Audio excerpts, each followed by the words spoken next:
Alhamdulillah Rabbil Alameen wa salatu wassalam ala Rasulillah. Alhamdulillah, this is now episode 68 of the podcast The Forward. Myself, Brother Mahdi Locke, author of The Big Step. And Alhamdulillah, I am joined again today by al-Hajj Abu Jafar al-Hanbali. Assalamu alaikum wa rahmatullahi wa barakatuh. And today's episode is entitled Who Speaks for Islam? So we're going into the topic of authority in this religion. Al-Hajj, please start. All right. Alhamdulillah. When we're discussing who speaks for Islam, there's a lot of arguments that sometimes happen.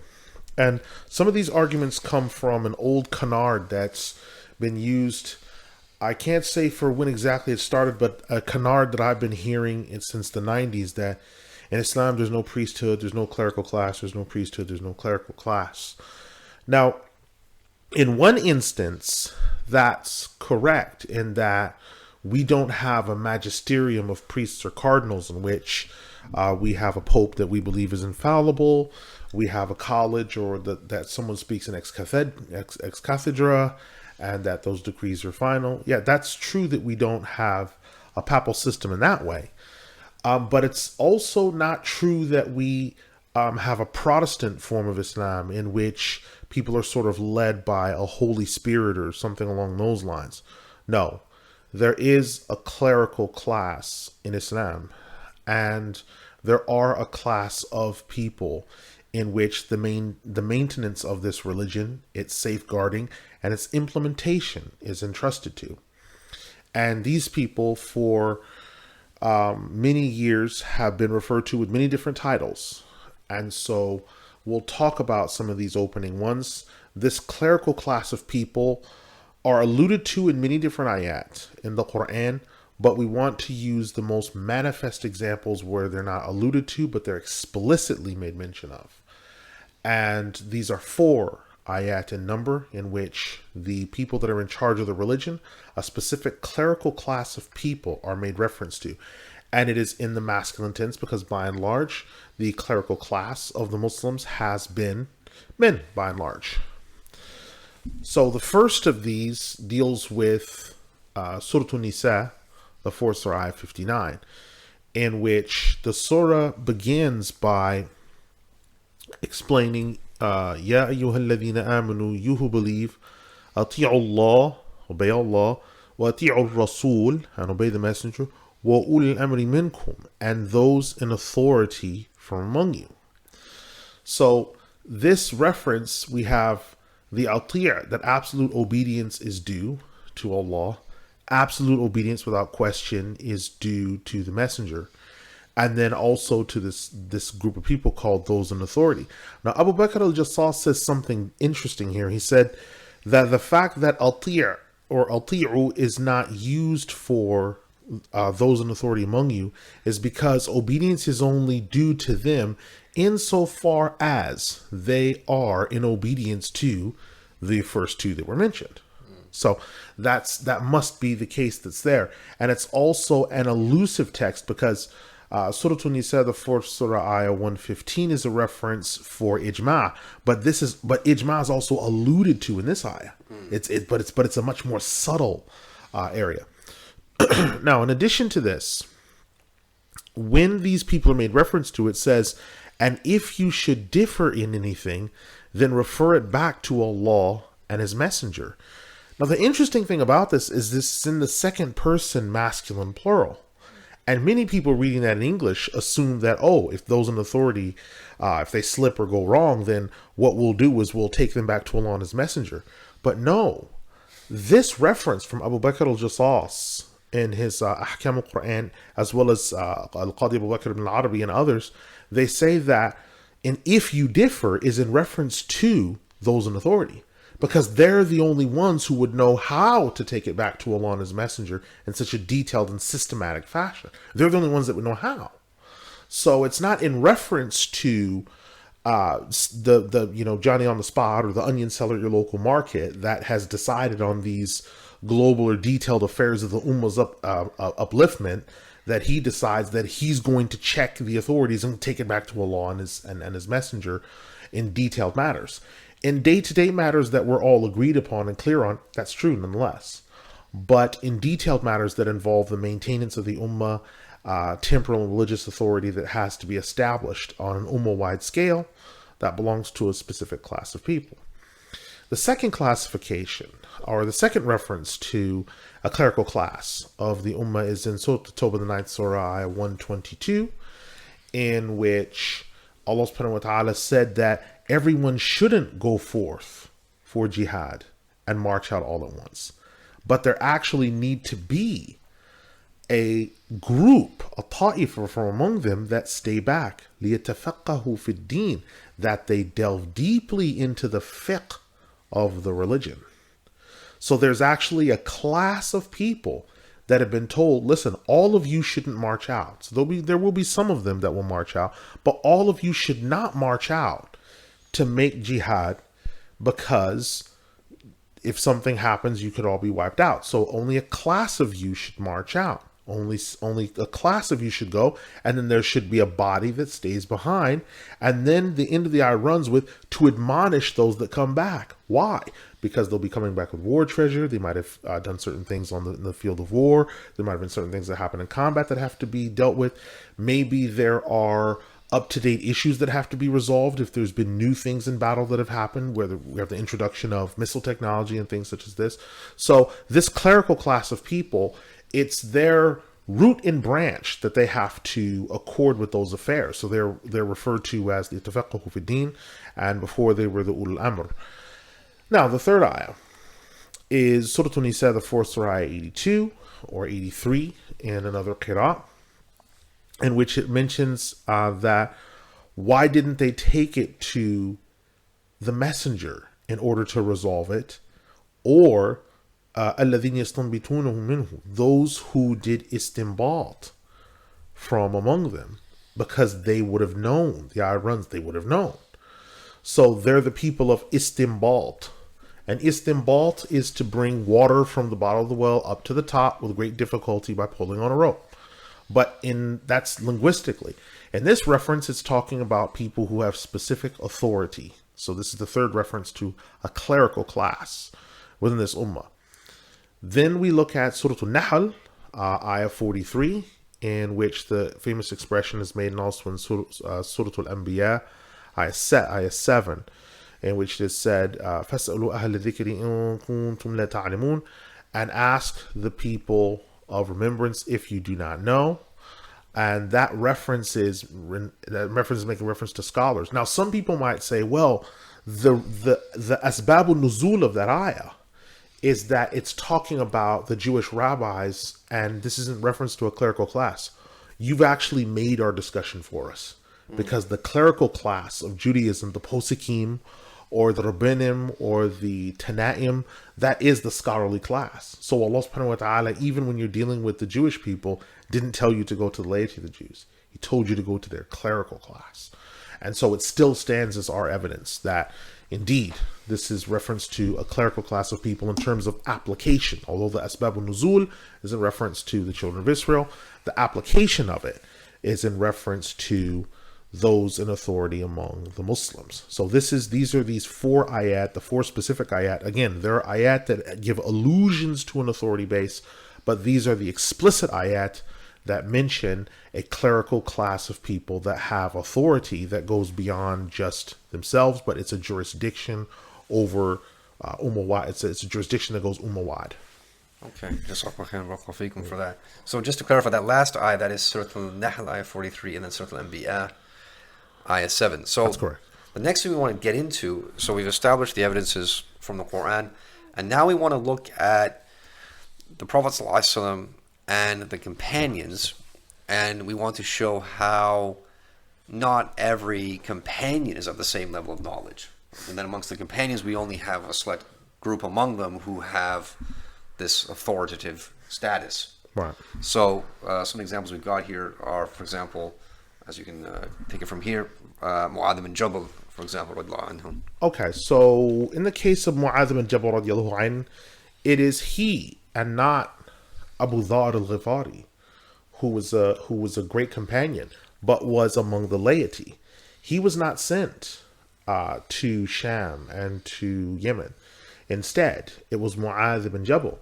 And Mu'adh ibn Jabal was asked in the famous hadith that now some people say, oh, it's mutarib or it's munqati', but there's narratives in Imam Suyuti that he's collected in which they are fine and fit the category of mursal in an authentic form of mursal, in which Mu'adh radiallahu anhu is asked, you are going to a people that have received a book beforehand.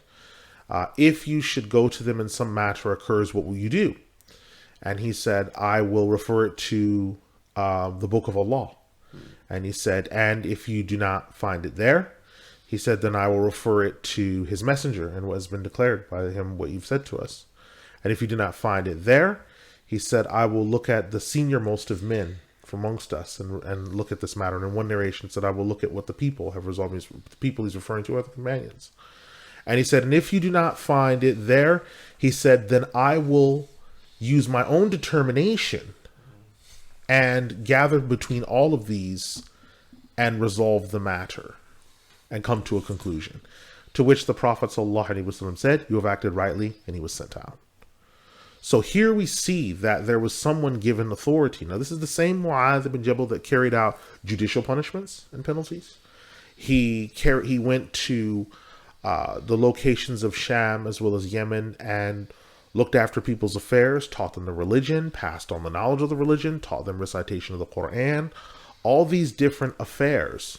And he was the foremost, some of the foremost among the companions, to the point that there was a hadith in Suyuti's collection that says, on the day of resurrection, all the scholars shall be gathered a stone's throw from Mu'adh ibn Jabal, and he will inspect them. So that means that he must be at the same caliber, or of a greater caliber, that he will be inspecting them and checking them. So this is something that has to be kept in mind. It's not a light matter.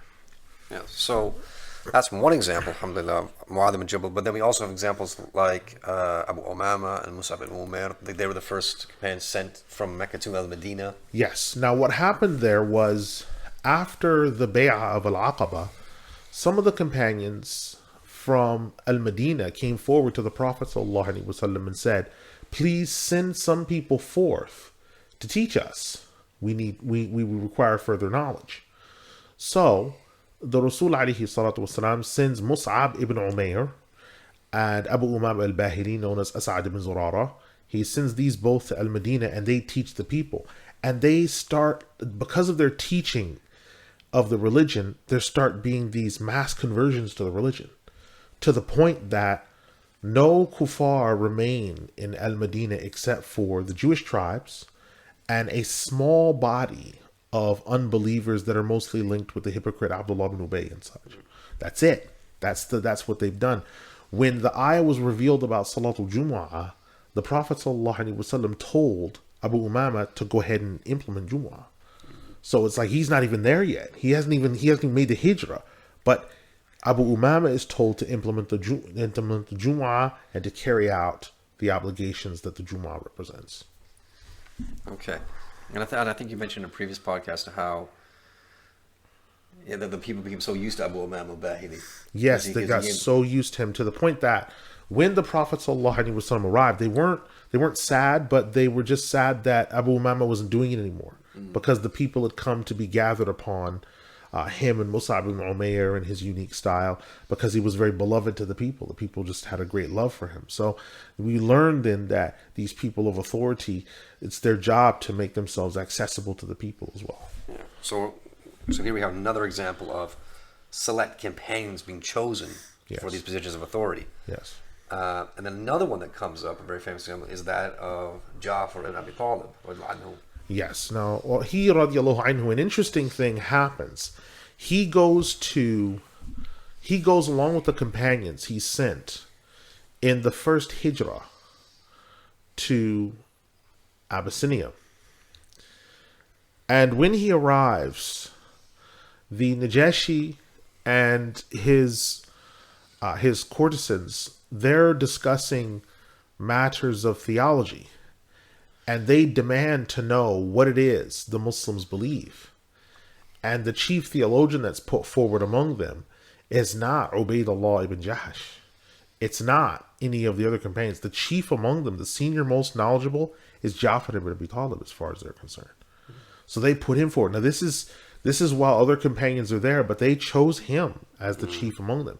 And so he explains the ayat from the Quran in Maryam and other texts, and the discussion is asked about what is salvation, who was our Lord, what is the relation between Maryam alayhi salam and Nabiyuna Isa alayhi salam, who is he? All these other things are put, and he answers these questions not only adeptly but also deftly, because he's very careful that he doesn't trigger or doesn't raise the ire of like the Christian courtesans. So he has to answer the questions using the right language so that they can grasp, because there's a translation that's happening between Arabic and Amharic. So he also has to use tahqiq and tadqiq to make sure that the answers that he's giving are easily digestible in the receptor language. Okay, now, so these are examples of companions who were put in positions of authority during the lifetime of the Messenger of Allah, sallallahu alaihi wasallam. He's still amongst the companions. That's correct. Are there any other examples that come to mind, or should we look at the next point? An example I would say that we have that comes to mind is that the ranking of them. So, for example, you have someone coming to the Prophet sallallahu alaihi wasallam. This is a hadith in al-Bukhari's collection, in which a woman said, "I have a question," and because he was engaged in some other activity, he said, "Come tomorrow." And she said, "What if I don't find you?" Meaning death. He said, "Then go to Abu Bakr." So that shows that, okay, in absence of me, he didn't say go to this companion, he said go to Abu Bakr, because Abu Bakr's authority is known. And not only that, but when the Prophet ﷺ does the conquest of Mecca, he doesn't go himself. He sends Abu Bakr to teach people the Hajj, to do it properly, all over again. Then a revelation comes down, and this is in the Sirat al-Nabawiyyah by Imam Hisham. A revelation comes in which no idol worshippers are supposed to be making Hajj, and no one's supposed to be making Tawaf naked around the Kaaba the next year. Ali is sent with that message. He arrives and he says he has a message. And Abu Bakr radiallahu anh says, "Is this from the Prophet sallallahu alaihi wasallam?" And he lifts it up and bears the seal. And he says, "Yes, it's from him." So he shows the stamp. And he said, no one from the mushrikeen is supposed to make the Hajj next year, and no one is supposed to make Tawaf around the Kaaba naked from this day forward. SubhanAllah. I think there's another example that comes to mind is also in the tafsir of Surah Al-Nisa, ayah 65. Right. فَلَا وَرَبِّكَ لَا يُؤْمِنُونَ حَتَّى يُحَكِّمُوكَ فِيمَا شَجَرَ بَيْنَهُم. And that was an incident where was it a Muslim and a yes. Now they had a dispute, and they went to the Messenger of Allah sallallahu alaihi wasallam, and he wasn't happy. Yes. So what happened is there was, now again, someone's going to say, well, this is muqtarab or it's munqati'. Yes, but there are several different readings of it, and Ibn Kathir fished out one that was sound. So they can't say it's all deniable. They go to the Messenger of Allah sallallahu alaihi wasallam, and one of the children of Israel says, is there. So it's someone from the children of Israel and a hypocrite. And the Israelite hears the ruling, and the hypocrite says, I'm still not satisfied.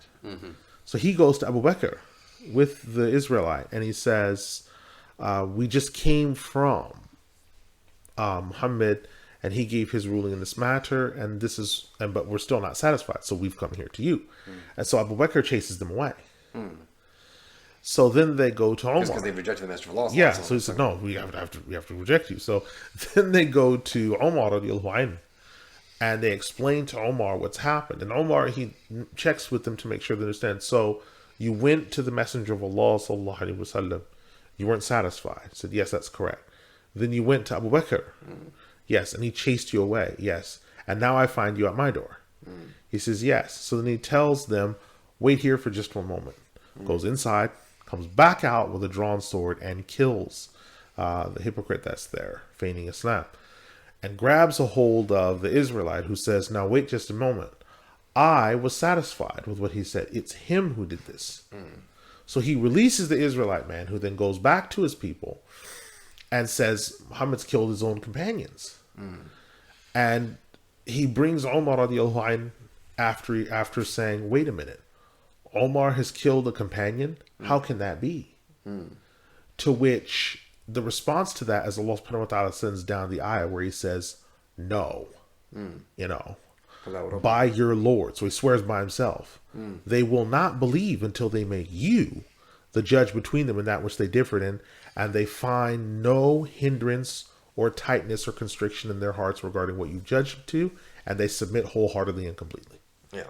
And that is an example of an execution being carried out by someone who's been given authority over the Ummah's affairs. Yeah, because I think that story, you look at it, is the fact that the Prophet ﷺ, he doesn't actually say, go to Abu Bakr. He gives his judgment. Yes. But the hypocrite and the Israelite, they know. It's like they instinctively know, well, if we can't go to him, we'll go to Abu Bakr. Yeah. If we can't go to him, we'll go to Omar. That's it. There's a pecking order. The pecking order is already there. Yeah. Yeah, I mean, even the hadith in Tabarani where the Prophet ﷺ said, follow these two after me, Abu Bakr and Omar. So he makes that distinction so people understand these are people that are in charge. Then we have the death of the Prophet ﷺ. So the companions split into two camps. Those who are meant to bury him. And if you look at those who prepare the body and bury him, they're a certain class. They're not all laity. So it's like you have al-Fadl ibn Abbas, you have Ali ibn Abi Talib, Shukran, right, and a few others. They're the ones that are in charge. And then those who will then bring together the next leader of the Muslims, that's not all the Muslims that are there. There's only a small body of them. And if you look at the names that are there, Abu Bakr and others, they're all the scholarly and foremost among the companions. Abu Dhar wasn't in that meeting. He wasn't present. Abu Hurairah wasn't present in that meeting. They were all the senior most companions. Hudhayfa al-Yaman, who was loved, but he wasn't there because he's not the senior most. The companions that were there were the senior most scholarly, and most leading of the companions. And it's they that made the decision. And when that decision was brought about, the rest of the companions then came under and gave the oath of allegiance after that, the bay'ah. Yeah, and that's the case because obviously with. And this is what we know is the meeting between Ahl al-Halli wal-Aqad, those who bind and loose. Because what they're binding and loosing is laws. They're making decisions. Yeah, that's what happened. So are you saying that they actually exist in the time of Abu Bakr? Yeah, these people exist in the time of Abu Bakr. Because, but even though, on top of that, there's also an indication that he was made to lead the prayer. Yes. When the Messenger of Allah sallallahu alaihi wasallam was in his final days. That's correct. So he's made to lead the prayer. So in the Sirah Nabawi of Imam Hisham, the last thing when the Prophet sallallahu alaihi wasallam comes out, he lifts the curtain between his chamber and the masjid, and he sees all the Muslims lined up behind Abu Bakr. And he smiles, puts the curtain down, and prepares himself for Asr. And that's among his last actions. Right? That he was pleased with his ummah to be like that. In fact, he was so particular that when he said for Abu Bakr to go for it, Aisha tried to preempt his statement because she said that Abu Bakr is a man that's known to cry in the prayer and such. So send Omar instead. So when he heard Omar's voice, telling the people in line up, straighten your rows. When he heard Omar's voice, he said, oh no, my ummah will go astray. Do not do this. Stand by the decision that I made. And he said to the women, you are the companions of Yusuf. You never cease in your disputations. And so we had Abu Bakr, he said, put him forward because that's who I commanded. Not that Omar isn't capable, but the decision that I made is the decision that I made. That stands. He needs to go forward. And after that, when they came and told Omar to have Abu Bakr go forward, he said, never ever again ask me to do this in contradiction to his rule, meaning what the Prophet said. Don't do this again.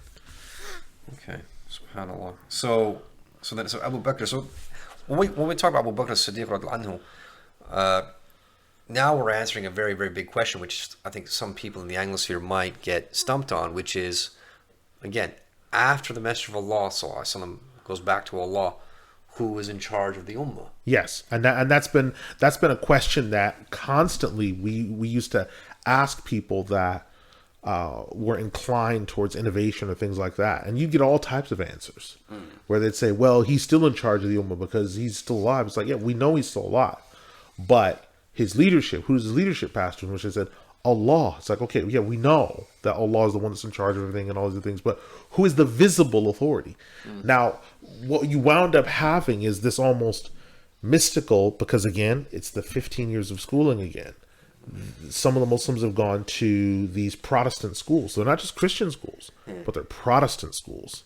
And so their response, if I can just lay this out, they're not giving a Catholic response. They're giving a Protestant response in which there's no visible authority for the church. It's an invisible, mystical authority. And each one is led by the Holy Spirit and all these other things. And you have all these sub-denominations and all this other stuff. So when Muslims are coming out of this school system, they're giving you their best rendition of Protestant Islam. They're sort of this mystical, unseen authority that in which we're all kind of leaders in our own way. Each man is a priesthood of his own heart. And so, I'm led by the Spirit. I feel this is right. I feel that's right. And they'll call it something else, like it has to be your own self-conviction. That's it. Whatever you truly believe in by reading the text yourself. That's what it is. But as far as they're concerned, there's no visible authority. There's no visible authority. And then when you start producing rulings from these authorities that show that there is a visible authority, it starts to produce shockwaves, because people had been living their lives in some instances in the Anglosphere as they saw fit. So I feel comfy and good the way I'm living my life. And so they were living their lives the way that they saw fit. And they find out, no, you're not in charge. These people are. So they say, well, what about economics? What about this? What about that? So then they don't realize that there are texts that have already covered this. There are rulings in place. These other things. They think these are just old religious scholars, men wearing sweaters in an air-conditioned room. That's the end of it. But it's a much deeper discussion. Yeah, so we see from after the Messenger of Allah Sallallahu Alaihi Wasallam goes back to Allah, Abu Bakr is made appointed the Khalifa. The companions agree to this. He then appoints Omar to take over after him. Yes. Omar, when he's also stabbed in the masjid, but while he's dying, then he appoints a panel of companions to come forward. That includes Abu Rahman bin Auf, includes Uthman, includes Ali. So they're all scholars again. They're all the scholar companions. And then this is like maybe we could say this is a clear manifestation of al-Hajj. There's actually an appointed panel and people have names and so forth. And he said they should have chosen someone by the third day. Yeah. They shouldn't go longer than 3 days. Because if you look at that, that's the time it took to gather together for the burial of the Rasul alayhi salatu wasalam and these things. So he wants to stay within that same pattern. He doesn't want to go outside of that pattern. Okay. So that's set up, and this is why, I mean, again, people tend to have arguments about this scholarly class or al-Aqd, but again, this is something that if people can get a hold of it, inshallah, I will republish this book again. But Imam an-Nawawi's book, Adab al-Alim, the Etiquettes of the Scholar and the Teacher, the Mufti and the Mustafti, which again you wrote a foreword to, called Authority in Islam, which is on my blog. It's on your blog. Yeah. You can, if you want to look into this, it's always there. Like it's in the books of fiqh about how to appoint a Khalifa. Yes. It's like the 3 ways to appoint a Khalifa. Yeah, and when the first one is the ijtima' al-Hajj wal-Aqd, it's physically present there. Yeah, so I saw that the Khalifa appoints another Khalifa, al-Hajj wal-Aqd come together and appoint a Khalifa, and then the last one is the sort of like the physical. Yeah, someone has a physical takeover, and then the scholars assess if it's actually more destructive to remove him than to leave him in place. Then they demand that, okay, leave him as he is and give the oath of allegiance to him. Yeah.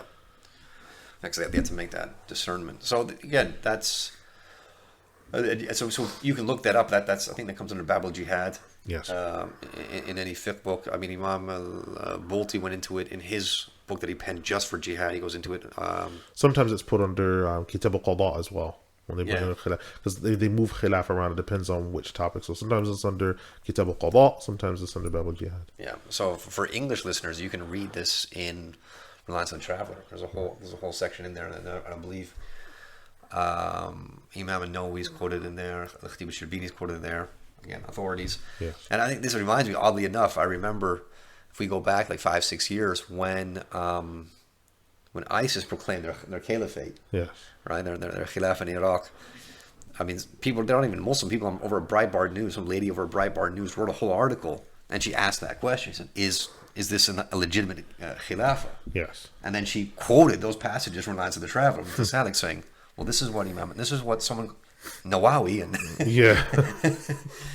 and Sherbani, this is what they have said." Yeah. And it's like this doesn't seem to be the case. Like and she actually asked that question. Well, look, where are these foremost ulama Yeah. who've appointed these people? Yes. It seems there's like their authority seems to be illegitimate. Yeah. And that was established just by quoting that reference manual. And that's significant. I mean, when I did the translation of the authorities respond to the Khilafah, right? How do they respond? Again, people thought that, the situation with the Khilafah kind of just snuck up on the Ummah. Like no one saw it coming, no one knew. And then when that translation came out, it was everywhere. And all of a sudden, all these new questions started coming because that translation with those muraji showing the heads of these scholars, the heads of this, the heads of that, they have assessed and they have said this, they have said that. All of a sudden, it's like it nullified all these false groups that said we've come to restore and everything else. It literally eliminated the raison d'etre for them. We don't need you. Yeah. They were just eliminated. As we called them. I think it was in an article. It was Sharia hippies. Yeah, Sharia hippies. Yeah, Sharia hippies. Because that had to do with what happened after 1924 in the Christian calendar. Yeah. The Ottoman Khilafah is officially over. Yeah, dissolved. It's dissolved, and we just assume that people just assume the atmosphere that the Ottoman were completely caught by surprise. They did nothing in response to it. Oh Lord, where did this come from? Yeah, they did. And since then they've been bewildered. Yeah, and an interesting thing is they said actually this process began earlier, which would be like 1919 of the pagan calendar, because they said the Khalifa before this time had his authority cut into two pieces. So he'd become like this sacerdotal hangover, like this vestigial organ that had just been sort of left. And then the real power had been moved to like Ankara in the National Assembly.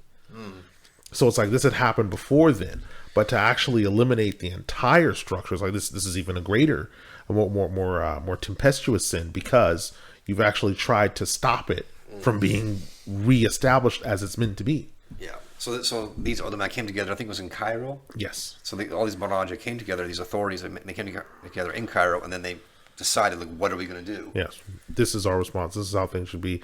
And they gave a pronouncement. The head of each of the madhabs, the leaders of the madhabs said this is what the situation should be. Yeah. This is something we'll come back to as we move through this. Right. Because we're looking at this historically, but these are just some interesting points to make. Now, because again, the Khilafah comes up, and we should link that article. And we'll link that that's actual pronouncement. How many pages was that again? Then it's about. I think the preamble was about a page and a half, and the whole thing went. So I think altogether it's about 3 pages in Arabic, but I think in English it's like 6 or 7 or something like that. Okay. So then we get. So after Omar, then we have the case of. Obviously, then from that panel, Uthman is appointed. Yes. And then Uthman is killed, and then Ali is forced to take over. Yes. Now, talking about Ali and Abi Talib, now it gets interesting, because then we also bring up the subject of the Abdal. Yes. Now, Ali, radiallahu anh, is the last of the 4 Khulafa, and he's the second shortest rule. So first Abu Bakr is 2 years, Omar is 10, right? Uthman is 12, so I'm say 14, and Ali's like 4 or 5, and then the 6 months is made up by Al-Hassan. Hassan's is considered part of Ali's rule. So Ali is the second shortest to lead, and during his time, there's this destabilization in the Muslim world, because Uthman radiallahu anh was killed by a gathering of people. And what happens is a dispute breaks out. Muawiyah says we should look to prosecute the perpetrators of this act immediately right now. Whereas Ali said, well, no, we should stabilize the Muslim areas and protect, because we can only investigate after we've done that. So Ali moves the entire administrative structure of the Khilafah to Iraq from Al-Madinah. So he moves the entire thing there. And this dispute happens. And the Khawarij by this time are already present.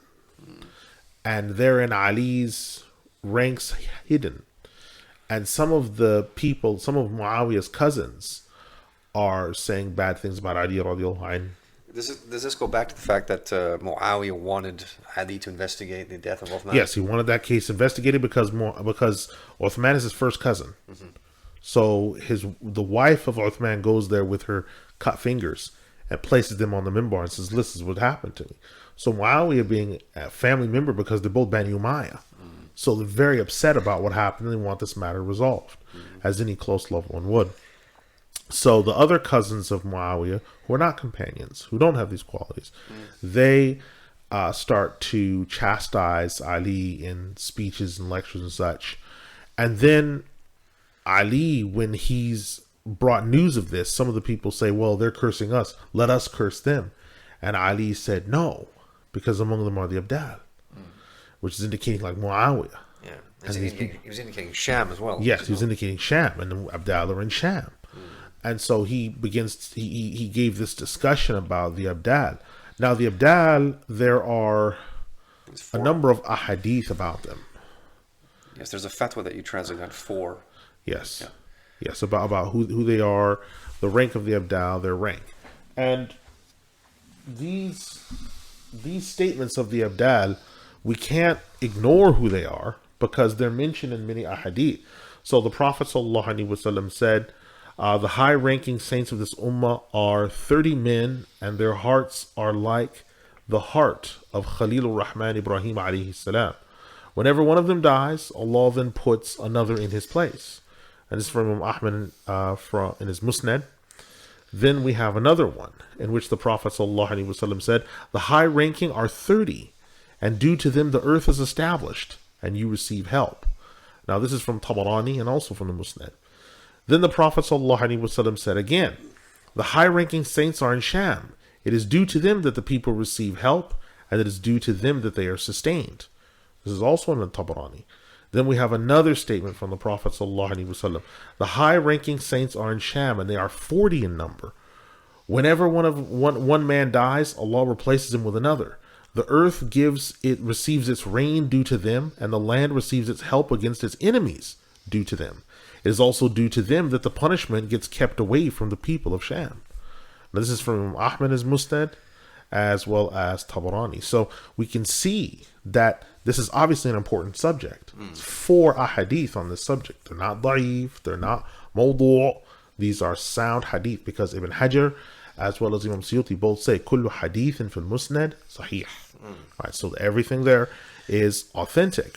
Right. We even have, no less, Taqiyuddin Taymiyyah, who there's some 11 issues in theology. On this point, he's sound. And he says in his metan of Al-Aqidatul Wasitiyah, he says the following. He says, quote, those who take hold of the pure and unadulterated Islam, free from deviation and crookedness, they are Muslim orthodoxy. Within them are the righteous and upright holy ones, as-siddiqun, the martyrs, as-shuhada, the pious, as-salihun, and from them are the great luminaries of guidance, a'lamul huda, the lamps of goodness, masabihud duja, who possess numerous virtues and favors that have and could be mentioned. Now within this group are the high-ranking saints, al-abdal, and within them are the imams of the religion, a'immatud din, and the Muslims have made consensus on their being upon right guidance. And these are the victorious group and aided group, at-ta'ifatul mansura, who the Prophet ﷺ said of them, there will always be a group from my ummah upon the truth and manifest with it. Those who oppose them or abandon them will not harm them until the hour comes.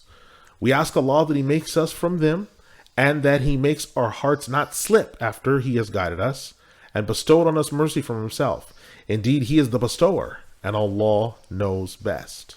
Close quote. So that's from Matn al-Aqidatul Wasitiyah, the Arabic, pages 30 to 31. So we see here that there's a pecking order. Yeah. There's this whole structure of these people among them. And that to put to rest another canard that the Abdal are scholars. Yeah. Because he's saying among them are these big imams, among them are the mujtahids, among them are these different classification of people. So we cannot deny that the Abdal are indeed scholars. Okay. So that fleshes it out, inshallah. I think that those ahadith that are in a fatwa by Imam al-Bolti, you've translated. That's on Georgese. Yes. Okay, so we can link that afterwards. In case people are wondering while listening to this, yes, the Mirath website will be up with all these texts. Yes. We're looking at 2 weeks, maybe. We're probably looking at two weeks, 3 at the most, because we're just trying to make sure that all the biographies are placed in a way in which they're as good as last time and even better. You know, we're really trying to make the Mirath website better than it ever was, inshallah. Yeah, because we're recording this on the 13th of Dhul Hijjah. Yes. 1440. So so inshallah by the end of Dhul Hijjah 1440, the website will be up and all these texts will be there for you to read, plus biographies of authoritative scholars, the Maraja and so forth. Yes. And we'll discuss that more at the end, inshallah. So let's move along, because we are sort of, we're looking at this historically. So, in chronological order. So after Ali, then Muawiyah takes over, and we know what Ali said about Muawiyah, that he's confirmed that Muawiyah is one of the Abdad. Yes. He is a scholar amongst the companions. And then we get, and I guess, yes, there were certain fitted amongst the companions at the time, yes, but then we get the first layman ruler, Yazid. Yes. So Yazid al-Awwal, he is the first one. Now, what was initially supposed to happen, the ijtihad of Muawiyah was, Muawiyah noticed that in the khulafa before him, all of them had been assassinated. Abu Bakr was poisoned. Omar was attacked with a sword. Uthman was killed in his house. Ali radiallahu anhu was killed on the way to waking people up for Salat al-Fajr. Al-Hassan was poisoned. Right? He's seen all these things. So he decided, what we'll do to keep there from being chaos between this time is I will appoint someone in the interim. And then there can be a smooth transition. So the interim was Yazid. Well, after Muawiyah's death of 19 years of rule, Yazid decides he's not just going to be interim, but he's going to stay on. Okay. Now, at this point, the scholars of the companions are pleased with al-Hussein ibn Ali. They're pleased with that. And so there's a section of the body of the Muslims who are saying, well, no, al-Hussein should go in. And in the process of these events, Yazid, and with the help of troops that are loyal to him, winds up martyring al-Hussein in Karbala, in Iraq, and countless other companions are also affected during the rule of Yazid, and the rulers after the Bani Umayyah, which our laity began to cause tribulation with the Muslims and to terrorize them. So this era of layman rule brings in the killing of huge amounts of companions. It brings in an era of destabilization, and it also brings in an era of armies marching out for the purpose of marching out. They're not marching out for jihad in of itself, fi sabilillah. They're not marching out for spreading Islam. A lot of times we have armies that are marching out just to be marching out. Yeah, or just, I think, just to get jizya. Yeah. To keep the state running. That's correct. So there was a time in the Bani Umayyah in which they discouraged conversion to Islam. And if someone became Muslim, they were classified as the mawla of someone, the freed slave of someone. And they're still paying an amount that's equivalent to the jizya. So layman rule helped bring in some of these terrible tribulations. And the authorities fought them. The people fought them and everything else. But these fleshly desirous men continued on in the same vein. Yeah. And was it the same with the Abbasids? The Abbasids, initially what happened was Abdullah as-Safah, the bloodshedder, comes in and he promises a change, but then they get tyrannical and they start going off the rails until you got the era of al-Qadi Abu Ya'la, who the ruler in his time wanted him to be very close to him, and he said, I'll do anything, tell me what I can do to have you close to me. And al-Qadi Abu Ya'la gave a number of steps, and when the Khalifa agreed to them of that time, what he didn't realize is he self-abdicated. And it brought al-Qadi Abu Ya'la, another Muraji, back into power again. The councils were back and everything else. And that carried on for another several years until another fleshly ruler comes in, starts killing scholars. And so it's very humorous. We were discussing this earlier today about how people would say, enough of these mullahs. We need to have civilian rule and these other things. And it's like you've had civilian rule. That's what all the killings and all the murderings and suicide attacks you've had that. You've had laymen for a good chunk of time. I think it's time to actually get back on board with obeying Allah. Yeah, because I think one thing that comes up, because you say the mullahs, I think maybe, I know this is not in chronological order, but this is something I see a lot on Twitter, this discussion, because, and again, this is why people think about Marja, think about mullahs. People talk about Iran, and they say like, because I've received this question on my blog or on YouTube recently, somebody asked me about, well, what about the Iranian structure? Isn't that an example of the mullahs in charge? Right. And then it's like, okay, well, first the issue of them being Ahlul Bid'ah, that's the first thing. But whatever they have in Iran, whatever structure was set up after post-1979, isn't that just a rip-off of what we're discussing here? If someone does a really careful study, I would say for them to look at, and I don't know if they're in English, if they can, to look at the books of, who's known as the Grand Ayatollah, Abul Qasim al-Khoyi, as well as, I think his name is al-Hasan al-Askari al-Asku'i. These two figures, and those of the same caliber, Tabatabai and others. If you read their books, there's nothing in their books that presupposes a layout of governance like that. The way that their governance is laid out is based upon a doctrine that was espoused by the last Ayatollah al-Uzma, known as Ruhollah Khomeini, who came up with a doctrine known as Wilayatul Faqih, in which he borrowed generously. What would you translate as Wilayatul Faqih? Wilayatul Faqih, the governance of the Faqih. And he borrowed handsomely. Now, I read his Al-Hukumatul Islamiyya as well as his Wilayatul Faqih. I read that in the Arabic, and then I also read in English. It was faithful because there's a Imam Khomeini, it's called Translation Society for the Dissemination of the Books of Imam Khomeini Society, or something like this, big long thing. And I collected some of the books to read them, to know myself, to understand more about him. So as Al-Hukumatul Islamiyya, his Wasila, his book Al-Wasila, which is several volumes, and Wilayatul Faqih, you can see where he's kind of lifted from the Sunnis, because a third of Iran is Sunni.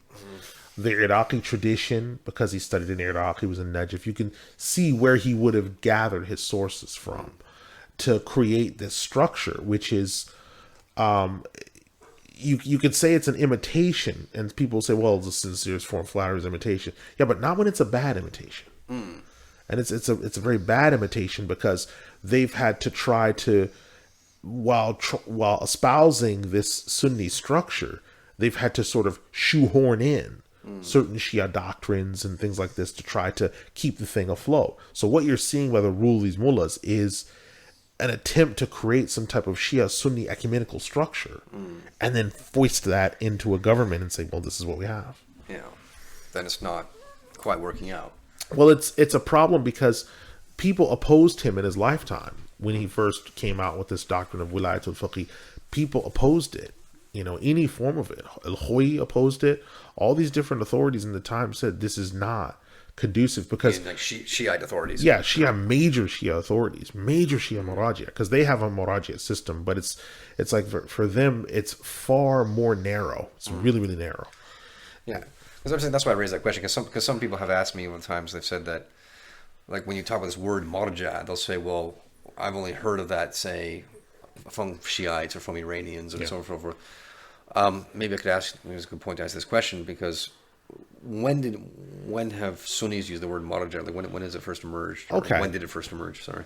I can't say for a fact that I know the exact area, but I can say the oldest expression I've read that used the word Marja is in reference to Abul Qasim al-Khiraqi, who was a student of one of Imam Ahmed's eldest son, Salih. So that's the earliest, and that was making reference to Marja' al-Taqlid wal-Ittiba', which is the authority of following with Taqlid and Ittiba'. So those who do taqleed of the marja people with taqleed, they might not know all the definitive evidences on the proof or whatever else. So they're following the rulings, which would be the laity. Whereas the ittiba will be evidence. So people that will follow them with, okay, we're following the evidence, we're studying the usul, whether they be students of knowledge or other imams of similar rank or lower rank, right? So both group, they're being followed by both groups of people, and which makes them role models, right? So they're the people of taqleed and ittiba, right? So the first reference of this was probably that I've been able to find. Doesn't mean it is the only reference. That someone may find a reference earlier, but the earliest reference I found is Abu Qasim al-Khiraqi. Yeah, and even I would say for more recent times, I think there's the article that I've mentioned before in another podcast. It's on my blog. It's on your blog. Is Imam Abulti's text on Fatawa that served the West. Yes. And he goes into this stuff, and then he talks. He says, "What we're supposed to use here is a marja'iyya. There's supposed to be a body of ulama who these global issues are referred to." And he did attack a lot of some of these pseudo international organizations that exist around the world where people are not qualified. Yeah, they have no business talking. Yeah, they shouldn't be in that position at all. So back to our chronological order. And we started talking about, because I was talking about the Abbasids before this, because again it was the Abbasids who brought in the fitna of the Mu'tazilites and tried to implement the fitna of saying that the Quran was created, forcing Muslims to say that the Quran was created. And then again the authorities of that age, like Imam Ahmad ibn Hanbal, for example, they have to fight back. Yes, there were huge upheavals, and it led to the death of a lot of scholars. And it's interesting thing is they're the first to be killed and the last to be released from jail. You know, they're the ones that put in the main work in terms of safeguarding their religion. And it's so strange that they're so heavily maligned, but they're doing so much of the work. Now, when we look at this structure, this system, the companions, the authoritative companions, and this starts with Omar because they realize we have to continue this process of spreading the knowledge. They fan out, like Omar tells them to fan out. And he winds up building cities like al-Basra, al-Kufa, right? Omar is seen as the establisher of some 4,000 masjids and the builder of more than 1,000 cities, the designer of them. Right? So he's a very brilliant man. And so the companions spread out to these locations. So in al-Kufa, you have 70 people who witnessed the Battle of Badr who go there to teach. Abdullah Mas'ud's there, people are there. You go to al-Basra, right? Utbah ibn Ghazwan goes there. You have Anas ibn Malik goes there. You have Abdullah ibn Umar is visiting, Aisha, others. So there you have between 3,000 and 10,000 companions either permanently resident or visiting there, right? The same thing with al-Kufa. Egypt, right? Khalid ibn al-Walid arrives in Egypt with Amr ibn al-As. Layth ibn Bekr goes with him, right? There's all these companions established there. And these companions have a methodology for teaching. And this methodology, for lack of a better word, is known as madhab, right? And this methodology that they've sat down, they're teaching, they're spreading the knowledge, they're doing these other things, right? And then what happens is during this time, what starts to occur is their students start to gather together all of these writings and to then put them in one set of writings so that they can be systematically read and examined, right? And those systematic writings to be read and examined are for the scholars who are going to assess these matters, to assist the people after them, whether they be other scholars or to assist the laymen, right? These are known as the mujtahidun al-mutlaqun, right? And this era starts after the Prophet sallallahu alaihi wasallam with Abu Bakr and others, right? From 12 AH. And so they start to gather together. Initially, you have people that you have rulings here, ahadith here, other things there, but to actually try to systematize things, to simplify it for the other scholars and also for laity, begins with people such as Imam Abu Hanifa, Imam Malik, Imam Shafi'i, Imam Ahmed, to try to systematize things. So, for example, usul al-fiqh existed in their time, but no one had put pad to paper to just specifically make a book that treated that topic. So Imam Shafi'i did so, right? Fiqh al-hadith existed, but no one had put pad to paper to do that. So Imam Malik writes the Muwatta. Pen to paper. Yeah, pen to paper, yeah. So Imam Malik does this, right? You have the same thing with Imam Abu Hanifa, who sees that the fiqh books are organized different everywhere he goes. So he creates a structure in which he starts with Kitab al-Tahar and we go all the way to Kitab al-Shahadat, right? Which is, for the most part, followed throughout the Muslim world. Imam Ahmed sees that al-Jarh wa Ta'dil is there, but it's not talked about as much.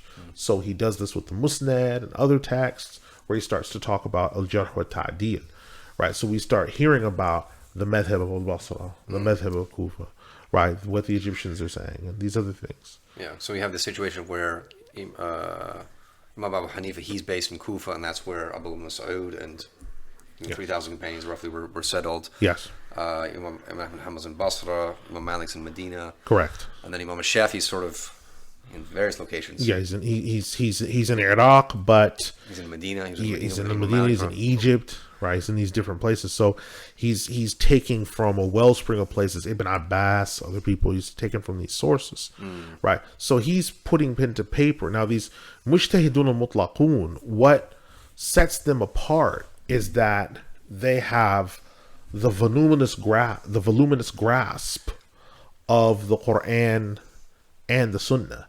They understand the Quran in all of its modes of recitation, its language, its deeper meanings, its commentary, the reason for the revelation of its ayat, these other things. They understand the ahadith in terms of their application, what abrogates what is stronger than what, because of its narrators and because of its language. Sometimes the hadith will have an abrogating thing inside of it that abrogates another part of it in one hadith, right? They understand these things.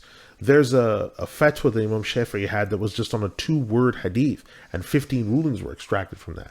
So you have to understand the detailed matters of the corpus of revelation. Then you also have to understand, what did the companions agree on? Once you understand, because if you try to pass a ruling on what they did not agree upon, then now you're going to the opposite direction and you're in danger of violation of Surah An-Nisa 115. So you can't do that because that's kufr, that's one of our sources. So you can't go against that, right? Then you have to know where they differed in and understand the literature of where they differed in, right? Which becomes what's known as the Musannaf literature. So that's the fatwas of the companions and their rulings, right? So Imam Ahmed is asked, well, may we study the rulings of the companions? Have you finished the book of Allah? Yes. Have you finished the statements of Rasulullah? No. Then do not ask about the statements of the companions of Rasulullah until you finish this. So there's a pecking order for study. Yeah, that also reminds me, there's another hadith that establishes this, which is, I think it's the 28th hadith in the Arba'in Nawawiyah. وَعَلَيْكُمْ بِسُنَّتِي وَسُنَّةِ الْخُلَفَاءِ الرَّاشِدِينَ الْمَهْدِيِّينَ مِنْ بَعْدِي. Yes. So that's another hadith establishing the authority of Abu Bakr al-Umar. Yeah, and you see them, these people, these mujtahidun al-mutlaqun, this first set, start laying down usul. Okay, listen, when you see this, this is this. When you see these, this means this. They start laying down usul. So we know that the Rasul alayhi salatu wasalam had one adhan for Jumu'ah. But the mujtahidun al-mutlaqun laid down 2. Right? They laid down 2. No, it's 2 because of Uthman's time. Yeah. Right? The placing of the Quran in one khat. Right? Putting a hardback cover on it. Right? All these things came from this particular group of people. Or Taraweeh has 20 rak'ah. Yeah, Taraweeh has 20 rak'ah behind one imam. Not in selected groups or in scattered categories. No, one imam, one qari, one salah. Yeah, and that's mentioned, I think that's in it's in Muwatta. Was it Kifat al-Khiyar by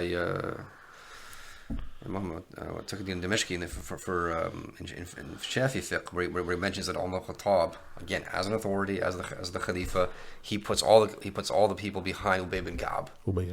And then it says وَأَجْمَةُ, it says 20 rak'at, وَأَجْمَةُ الصَّحَابَةُ مَعْهُ عَلَى ذَلِكَ, and all the companions made consensus with him upon that. Yes. That would include Aisha radiallahu anha, that would include everyone else. Everyone make consensus that this is what it is. So and again, this is where we can overcome this confusion, because sometimes what happens is when we talk about the authority of the companions and what the companions did, or the tabi'een and the tabi'een gangs of the companions, is sometimes people don't accept that, and they'll say, yeah, but what did the Messenger of Allah sallallahu alaihi wasallam do? Yeah. And that's why you get these weird arguments over Taraweeh, or these weird arguments over witr, these weird arguments over the two adhans for Jumu'ah. Yeah. But people ignore that hadith where the Messenger of Allah said, you follow my sunnah and you follow the sunnah of these people. Because it counts. It's binding. Yeah. It's still binding. Sunnah, because that means there's another sunnah. Follow my sunnah and the sunnah of them. Which means it's like, okay, there's something binding. Yeah. There's something that's been laid down, setting up a Baytul Mal, like a treasury. Yeah. Right? So, that's something they did. So I'm thinking, like, for example, like as an analogy, I mean, like you have 4 boys. Like if you were to go leave the house and you put your eldest son in charge, and you tell everyone else, listen, obey my eldest son, I'm going out. If your eldest son then tells the other boys to do something, they can't turn around and say, no, what does dad say? Yeah. Yeah, you've been left in charge. Yeah, it doesn't, because like the authority has been established by you to begin with. People seem to overlook that factor. It doesn't Myopic thinking. Myopic. It doesn't catch on. So this is the era of the absolute mujtahids.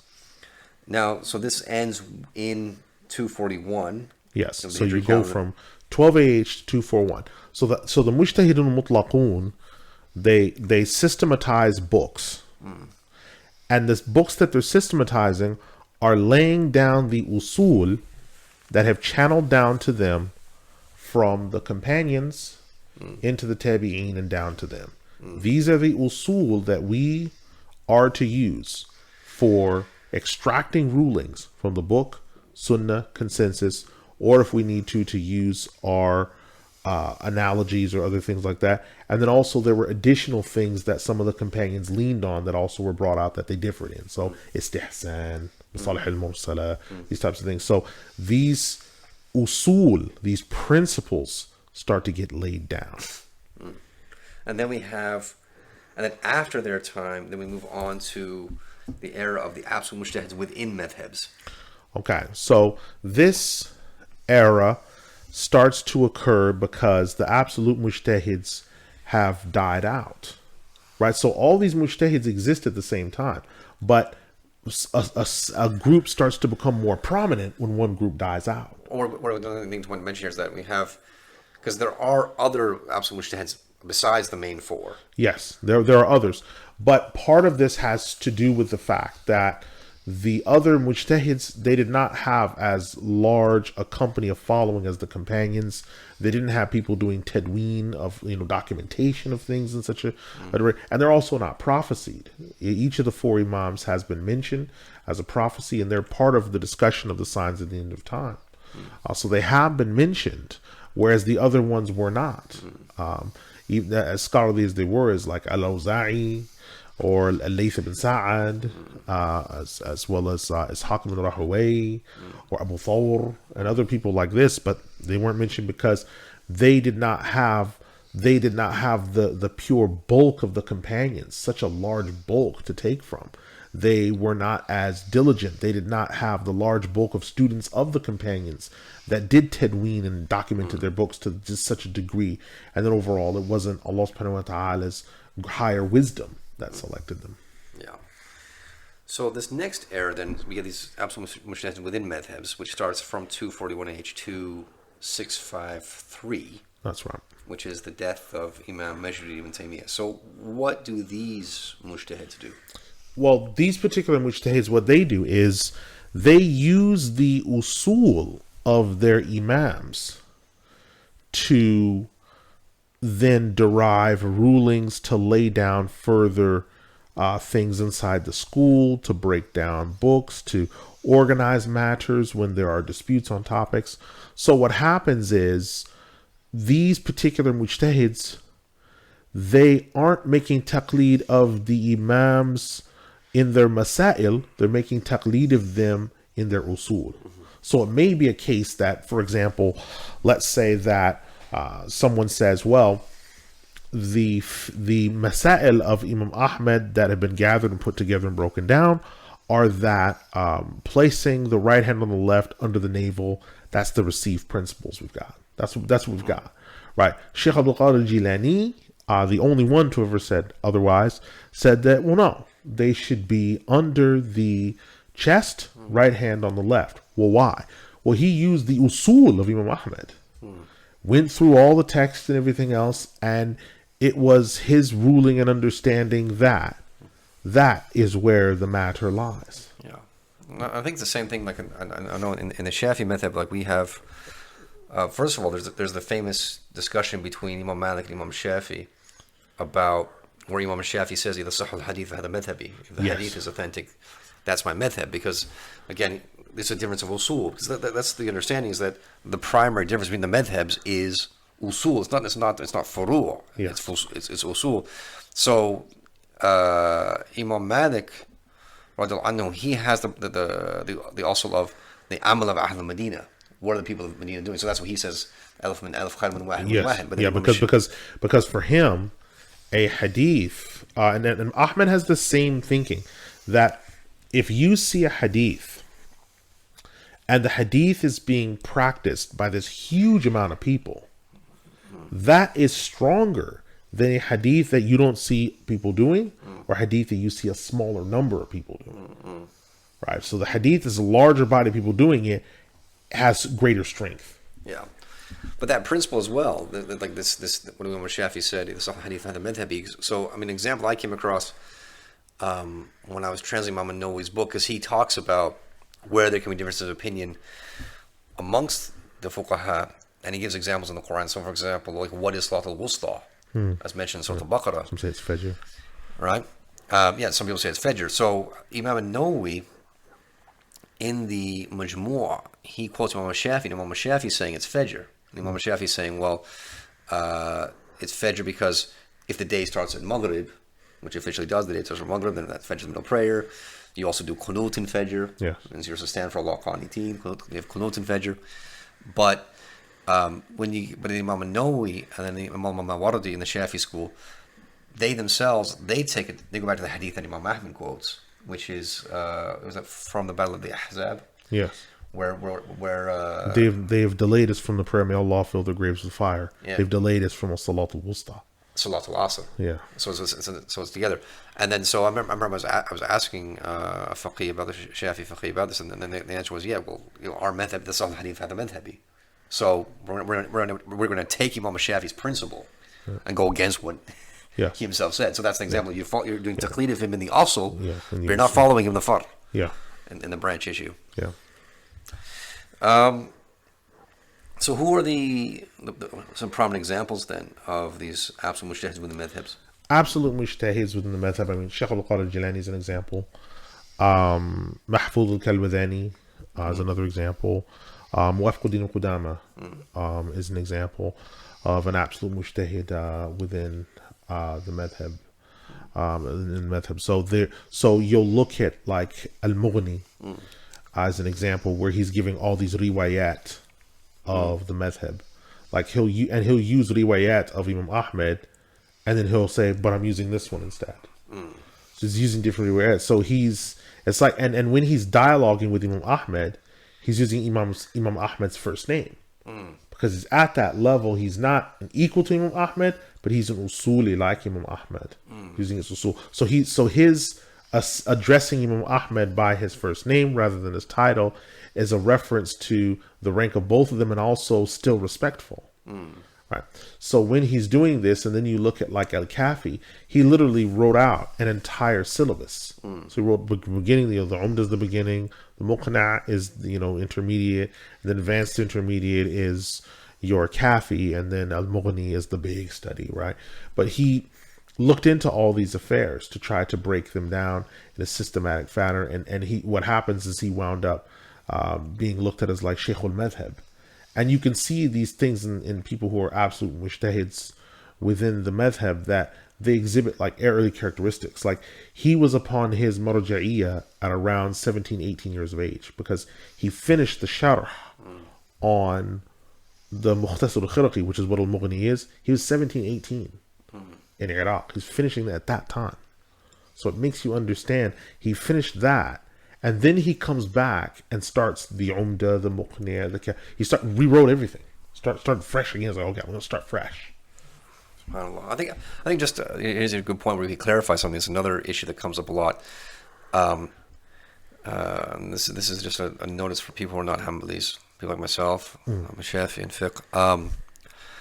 The Mughni is not the Mu'tamid source, is it, for the Hanbali madhab? No. Its classification is Kitab al-Riwayat. It is a book of riwayat in which you examine things. It's an exo-madhab comparison. Yeah. It's fiqh al-muqaran. It's like it's exo. If you want to study intra-madhab disputes, that's the Insaf by Mardawi, who died in 885. That's what you look at for that. It's intra-madhab. But exo-madhab is where because he even quotes dead ones. Dead madhab. He said, I want to do this book for the barakah of it and for the tabarruk. That's how he starts out, doing the tabarruk with it in the introduction. So that's the point of how that book is used. So sometimes the way that people are using that book is actually improper. And I had a huge discussion in London when I had gone down there to discuss the topic of concubinage and sex slaves and everything else. I'm in a room full of, for lack of a better word, scallions and buffoons, who then try to use al-Mughni as like a proof. And I'm like, that's not his final statement. Yes, but the dalil, it's like, you fool. That's not the final dalil. It's the kafi is the final statement. He was 18. He lived into his 70s. That book he finished, he's 18 years old. That's not the be all and end all. I was like, and you know that. And so, but none of them, those that were quoting the Mughni, none of them could read the passage to me without making grammar mistakes. And it's like, listen, the Mughni's, it's got to even be read a certain way. They couldn't even quote it to me without making mistakes and reading it. It's like, this is not meant for you. We're not talking to you. You're not being addressed. That's a reference manual.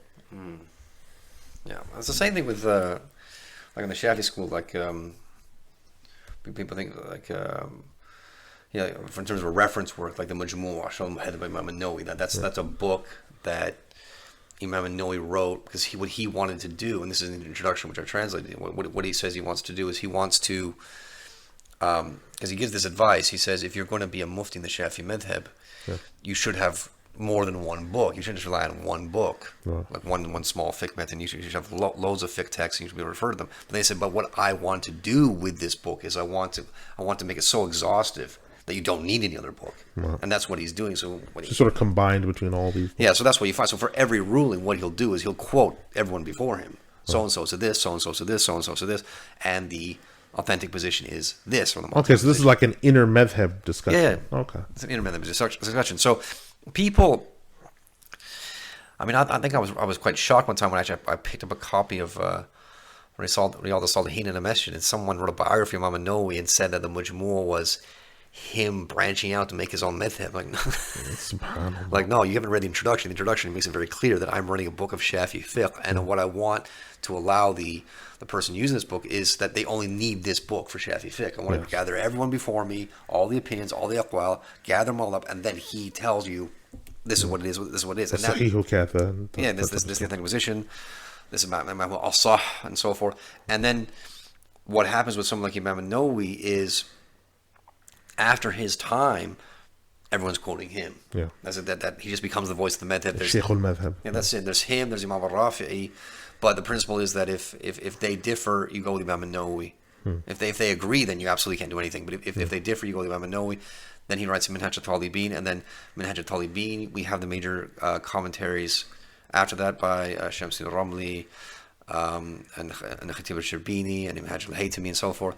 But so what you get in that system for the Shafi madhab is you have like everything is Imam Nawawi, and then there's a commentary on Imam Nawawi, and then it's a commentary upon a commentary on that. It's all going back to him. Yeah. I believe in the Hanbali school, because we also have we have this sort of amongst the Shafis, we have a sort of a branch where we have the Shamis and the Egyptians, and then we have the Yemenis and the Hijazis. So the Yemenis and the Hijazis, they tend to rely on Ibn al-Haytami and his Tuhfa.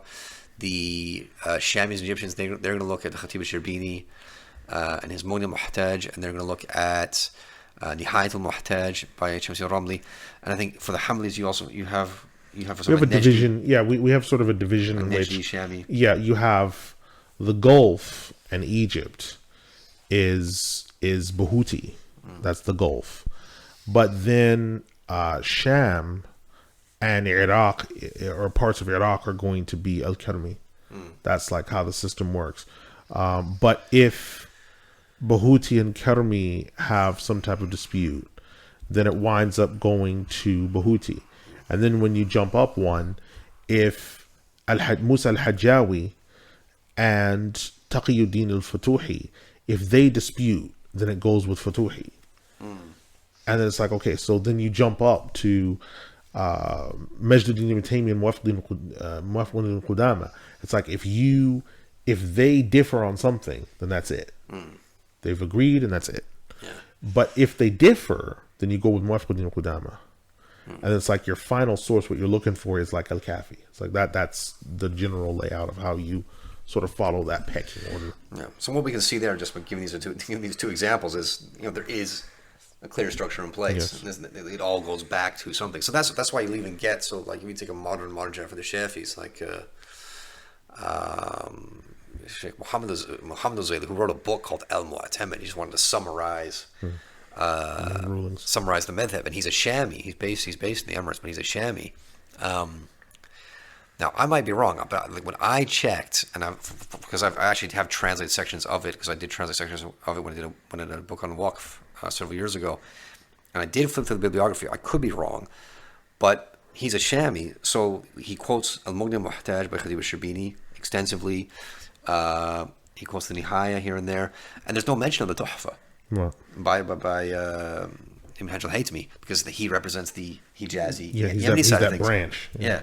Even though he's a Mu'tamid. Or I suppose you'd say the Shami wing. Yeah. Yeah. Because it's like, it's sort of like wings. Like, okay, he's the so-and-so wing, and it's the wing of so-and-so. Yeah, so it's almost like shocking, but this is how the madhabs work, and that's why, I mean, alhamdulillah, for Shafis nowadays, especially if you refer to books, this is interesting, if you refer to books in the Shafi madhab that are written by Yemeni Hijazis, they will mention the differences. Wow. They will mention the differences. They'll tell you on lots of little masail. They'll say, listen, Ibn Hajar said this, Shamsuddin Ramli said this. So there's a little bit more variety. They'll let you know that this is where they differ. More pithy. Whereas, like, from what I've seen from the Shamis, like, they'll just tell you their position. Yeah, it's this and that's it. Yeah, they will tell you that, well, there's a difference of opinion here. No, this is what it is. Yeah, here's what we have. That's it. Yeah, that's all they know. Yeah, good night. Yeah. Even though at the same time they do teach Ibn Hajj al-Haytami's books, they will teach his smaller fiqh books like al-Minhaj al-Qaweem and so forth. And they're known for their azimas. They're known for like being really stringent. Yeah. Yeah, they're known. The Shamis have that like stringent edge, especially like the Palestinians as well. Palestinians and Shamis, they're known for stringency. Yeah. Yeah, but there are some examples where Ibn Hajj al-Haytami is harsher. Like I remember one was really interesting I read was a difference of opinion between Ibn Hajj al-Haytami and Shams al-Ramli. It's mentioned in the Taqrirat al-Sadida. I think it's also mentioned in Ghayat al-Muna. Is like what is a valid excuse for not going to the masjid for the 5 daily prayers? And they talk about heat. Now you're thinking like Ibn Hajj al-Haytami, he's based in Mecca. Shams al-Ramli is based in Egypt. Ibn Hajj al-Haytami refers to, in one of his other books, it's in the Minhaj al-Qaweem, he actually refers to Mecca as being, and that whole area of Tiham as being a hot area. This is a hot climate, right? And this is important when we're talking about, can you use Mal Mushammas in your wudu, because this is a hot area.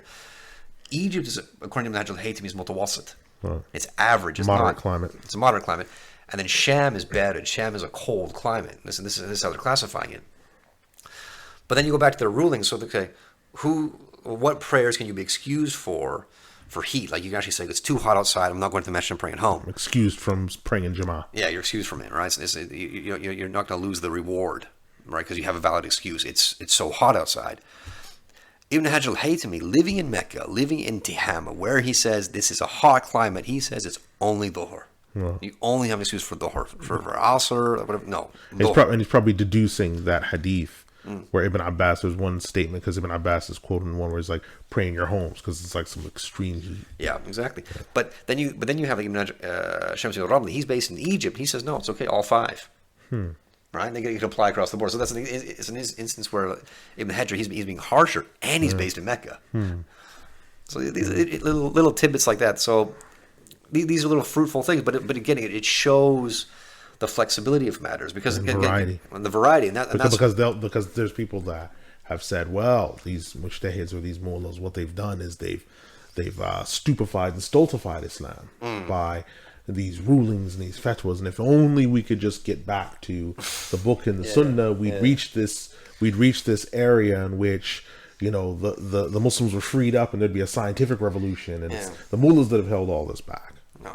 Yeah, which is utter bunk. Because again, and that's another fantasy that people have. This idea that in the age of the companions, it was like Nuremberg Rally Islam. Like everyone was doing the exact same thing. Everyone was praying the exact same way. Everyone had the exact same understanding. No one disputed. There were no disputes. No one argued over everything. Like no, it was complete and utter conformity. That's it. Right, and there's no proof for this whatsoever. There's no deal for this because right foot in front of left, Sikh Heil. There was no difference. That's it. Yeah, or live from that's Allahu Akbar, right? Yeah. It's like, right? Everyone raised their hands, or everyone didn't raise their hands, or everyone had their hands above the navel, everyone had their hands below the navel. Right? There's only one way is the way of Medina. There was only one way is the way of Kufa. Yeah. And so people have all these just fantasies. That's all they are. They're just fantasies and delusions. There's no proof for them whatsoever. Because, as we've been discussing, there's these differences. You can see how companions differ. The Prophet ﷺ did not cover every single issue. Allah in the Quran does not cover every single issue, but the principles are laid down, and that's why ijtihad has to be done. Yes. And the reason why, for example, Ibn Hajj al-Haytami and Shamsi al-Ramli, an example I gave before, why are they different? Well, they're different because Imam an-Nawawi didn't say anything. Yeah. Right? Imam an-Nawawi does his best to cover as many issues as possible. Then you get other stuff. Other people ask questions. Right. And then they have to think, and then this is what ijtihad is.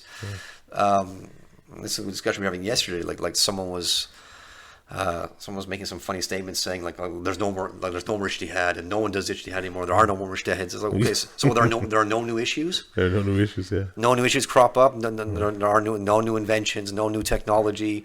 No new circumstances. There are no fuqaha. There's just mutafaqihun. That's it. There's just people studying fiqh, but there are no fuqaha. It's like, well, hold on. So there are no qadis. Yeah, stuff's coming along, and Muslims are just winging it. Hoping to prayer and winging it, and just hoping for the best. Like, no, there's an authority. Closing their eyes and throwing a dart and hoping it hits something. Yeah, right. You've never held a gun before, but you're like, it's okay. I'll just close my eyes and shoot. And I'll pull the trigger and hope for the best. Inshallah, I'll hit the bad guy. I mean, no, that's not how it's doing. Allah has given us something. And the Messenger of Allah, so I saw them, the companions, and they've left everything in place for us. There's a structure to follow. Yeah. So that's what we're having with the mujtahids with madhab. So that was 653 AH. Yes. Death of Imam Majd ibn Taymiyyah. Then we get the era of the mujtahid al-murajjihun. Yes. Which are the preferential mujtahids. Yes. That is up to 885 AH, the death of Alauddin al-Mardawi. Yes. Now, the preferential mujtahids, now they do an interesting job. These particular mujtahids, once the absolute mujtahids inside of madhab, when they die out, they come to be the leaders now out of all the mujtahids. And what they do is, as what we discussed before, where there are several statements on a topic, or there are two strong statements, they go through and sift through all of that and find this is the authentic ruling. Yeah. This is the final ruling. They will give their evidence, or if there isn't evidence, it's an ijtihad that had to be extracted from evidence, then they will give you that and say, okay, this is the final ruling. They can tell you what's sahih, what's da'if in the school. They can tell you what's nadir, like really nadir rulings in the school. And in certain instances, they will be making ijtihad. Not as much as the two other categories, because the two other categories, they're laying down usul, they're laying down books, they're gathering together several books and then just doing shuruh on them. If you look at the Mujtahidun al-Mutlaqun, you look at the size of those books. They were huge, big monster books, because because the usul have been laid down. Now we need to use them. Now these are coming after the fact, saying, okay, the usul have been used. Now we need to sift, because now the laymen are asking more questions of, well, wait, hold on, we had been led to believe that we need to do this. Okay, well, and maybe that for their area that was best because they couldn't do the mu'tamid. But then they're learning from like a new alim or a new sheikh who says, listen, you need to be doing this. But we've always been doing this. So, okay, well, listen, what do we do? So then the marja is going to tell them, well, listen, the mu'tamid is this. You've been doing this for this reason because of these circumstances. But if it's been lifted now, the conditions of that, well, now you can return to factory settings and do this. So they will do these types of things. So you'll look at these rulings and they'll get fleshed out and something new comes along and it has to be resolved. Or sometimes scholars there'll be two rulings on a topic and they'll be in two camps. And then the sahih needs to be resolved. Okay, what is the sahih? of this thing. Okay, well, it's this. And then it gets resolved. Because some of the things within the schools are open because no one's yet sat down and solved it. Or there hasn't been like a meeting. Or there hasn't been... And then someone comes and says, this is resolvable. Some things are insoluble, but some things are soluble. Okay, let's get this solved. Yeah. Yeah, it's like to get this issue like a modern day example. Like I remember... this is so funny if someone says there's no ijtihad. No, I remember I translated fatwas on my blog where someone asked Imam al-Bulzi, they said, if a woman gets in a car with a taxi driver, is it khalwa? Right? Is this like, would she be classed as being alone with him? And he actually says something. I think he actually said in the fatwa, he says, listen, this is my ijtihad on the matter. And he says, as far as I can tell, if the taxi is in a built-up area, right, not in the countryside somewhere, it's a built-up area, you're in a town or city, not a country lane or something like that. Right, you're not isolated, so people can see you, and the windows are not tinted. Yes, the windows are tinted; it's clear to see it. Then it's not khalwa. If it's not those conditions, if it doesn't meet those conditions, if she's outside the city somewhere, or the windows are covered, we can't see anything, then it would be khalwa. So that's an example. That's a modern case. Yeah. See, for us, it's like a mif'al. It's like it depends on what it's being used for. So for example, it's like, okay, well, a taxi is used for public things, so you could never be alone. Yeah. In a taxi because it's used for public stuff. Or if you say, okay, this building, it's like, okay, is so and so alone? Okay, well, what type of building is it? Okay, well, you're in Microsoft Office, or you're in the Microsoft. Okay, well, the Microsoft Office, this is a public building. Yeah. You know, and it's not built for you to be alone. So you look at wide open space. It's always illuminated. It's like, okay, well, you're not alone. So if it's you sitting on one side of the room and the secretary is sitting on the other side of the room, you're not alone. Because it's a public building. That's the purpose for which it was built. Yeah, and people have access to it. Anyone can walk in anytime. It's not they're locked away somewhere in a hotel room. Not secluded or anything like that. But again, these are an issue because you're not going to... If you look through the Majmu' al-Nawawi and the books by al-Hajj al-Haythami, you're not going to find cars discussed. And helicopters. I don't know why, but they're not there. They're not in there. Right? And this is like that again. The word sayyara is not. It doesn't hold that meaning. Yeah, it has another meaning since it's Yusuf. Yeah, referring to the caravan. Yeah, right. It's totally different meaning. But people need to bear things in mind. But again, that's an example of a contemporary authority doing ijtihad and saying, well, this is the best we can do. Yes. All right, because we have a new issue. A woman's asking, I'm getting a taxi. Is this khalwa? I need to know. Yes. Now, so these are preferential mujtahids, and again, I talked about Imam al-Nawawi before, and then we have basically since that time till now to this day, the era of the mujtahidun al-mukharrijun, which are the extracting mujtahids. Yes. Now these mujtahids, what they do is they are doing ijtihad on new issues, new affairs that haven't been dealt with, because the mujtahids that died out before them dealt with a lot. They covered a lot of ground. So what the mujtahidun mukharrijun will be doing is they'll actually be taking issues that have not been dealt with in making ijtihad, but what they tend to do is they'll build their fatwa on top of an analogous statement or incident that will fit with it. So if it's something, as we mentioned, to do with cars, they might take something that was to do with a caravan or a camel or riding a horse or something like that, and build it on top of that, because most of them are very careful. They don't like to use qiyas just by itself unless it's absolutely necessary. They couldn't find anything, right? Then they would have to, because they're all heeding that statement of Imam Ahmed, beware of speaking on a matter in which no imam has preceded you, because it's a very, very careful matter. They'd rather have something that they can just lean on than to just be out there without it. And so they will come to these rulings and have to resolve these matters. So an example of this would be when Abdul Rahman al-Shami was asked about carbonated drinks. Like, what about these carbonated drinks? Are they haram? And I don't know whether someone asking that question thought it was a gag or thought it was, what they were going to get. But he said, if it can be proven that these necessarily will cause harm, they become haram. And he said, otherwise they're disliked. Yeah, because you have the qaida in usul that al-asl fi al-ashya' ibaha, right? Like that the asl of there's also muamalat. The asl is that permissibility. Yeah. Until they're proven to be haram. Yeah. So people got scared. It's like, well, why did you ask about that? because this is what happened to you. So you're drinking your Rubicon or whatever you're doing, and it's there's nothing in there, whatever else. You don't then jump forward and ask because you're going to get an answer. Yeah, and that's also the case. I think this in the ninth Hadith that I'm going to know you. I'm translating a short on that book. When the Messenger of Allah said would destroy the people before you was masailihim. Yeah, like you ask like too many questions, and that can be a proper fitna. Yeah, so you start getting yourself into these issues. So if there's nothing that preceded them, right, the mujtahid mukharrij, if there's nothing that he has to go by from anything else, then his issue is he's going to have to make ijtihad, in which he speaks on a matter that has never been spoken on before, right? So these people are dealing with these issues, and they exist in every era. They continue throughout every era and have continued from the time of the beginning of the mujtahids up until now when they become prominent, right? So then we have the next one, the fifth mujtahid, which is the mujtahid iftah, and this is the scholar.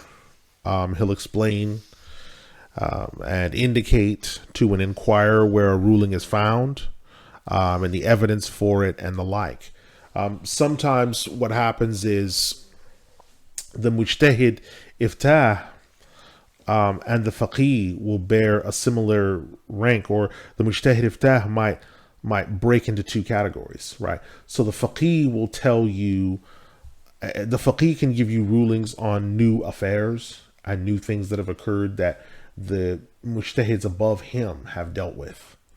Whereas the mufti himself tells you about things that have already been resolved.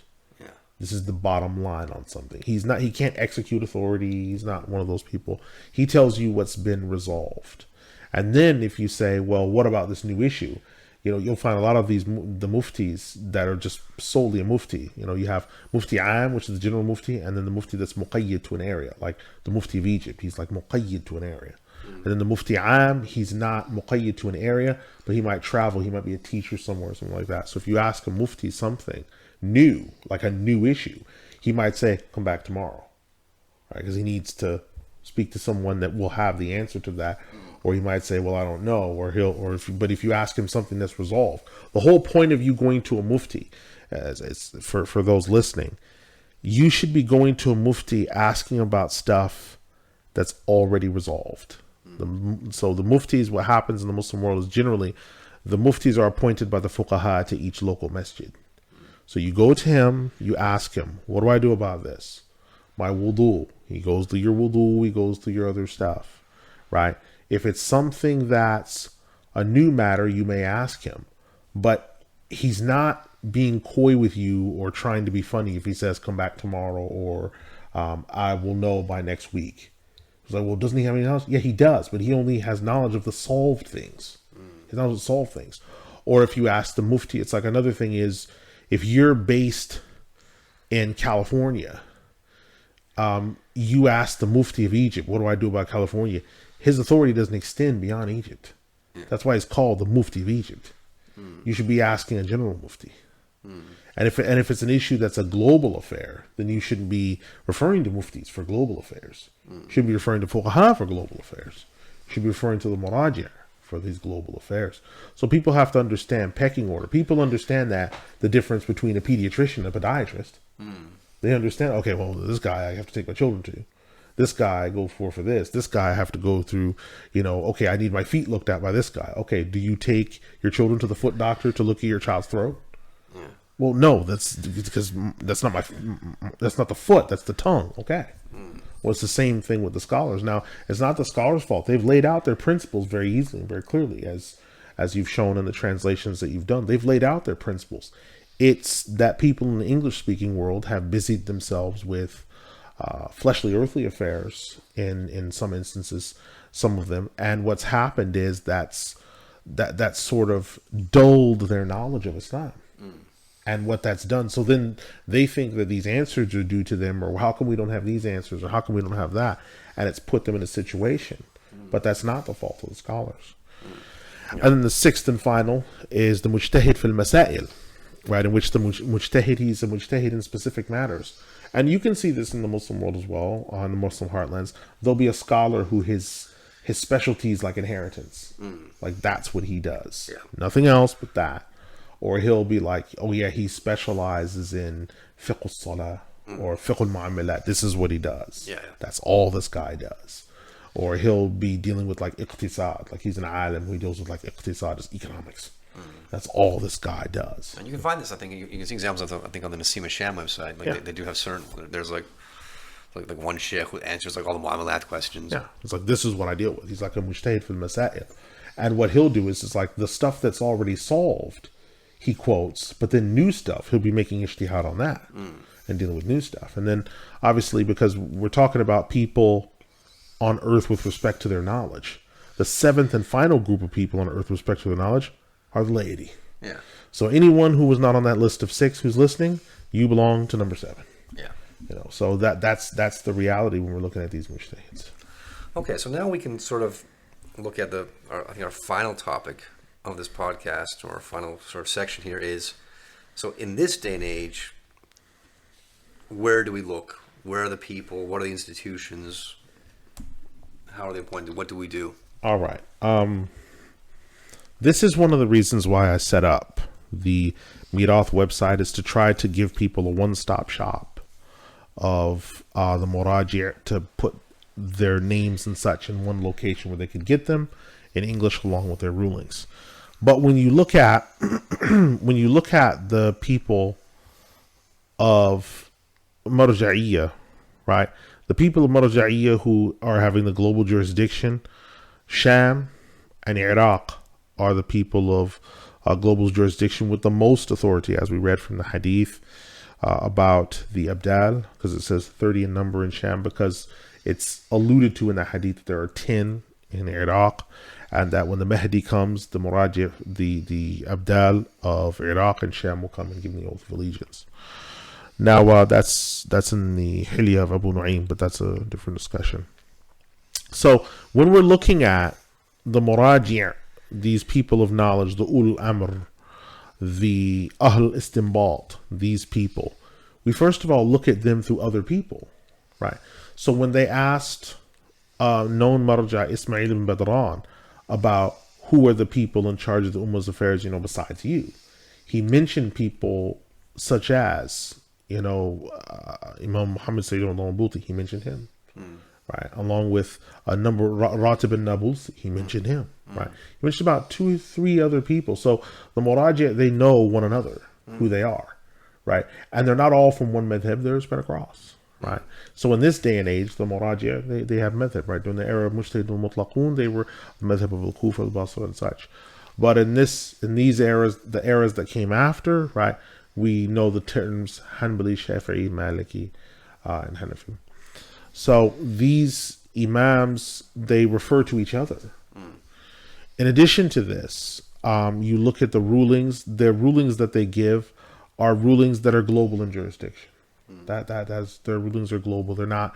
You don't ask these people about your wudu. You don't ask them about, because they're just going to refer you to your local people, or they're going to say, "Listen, I've already dealt with a book on this."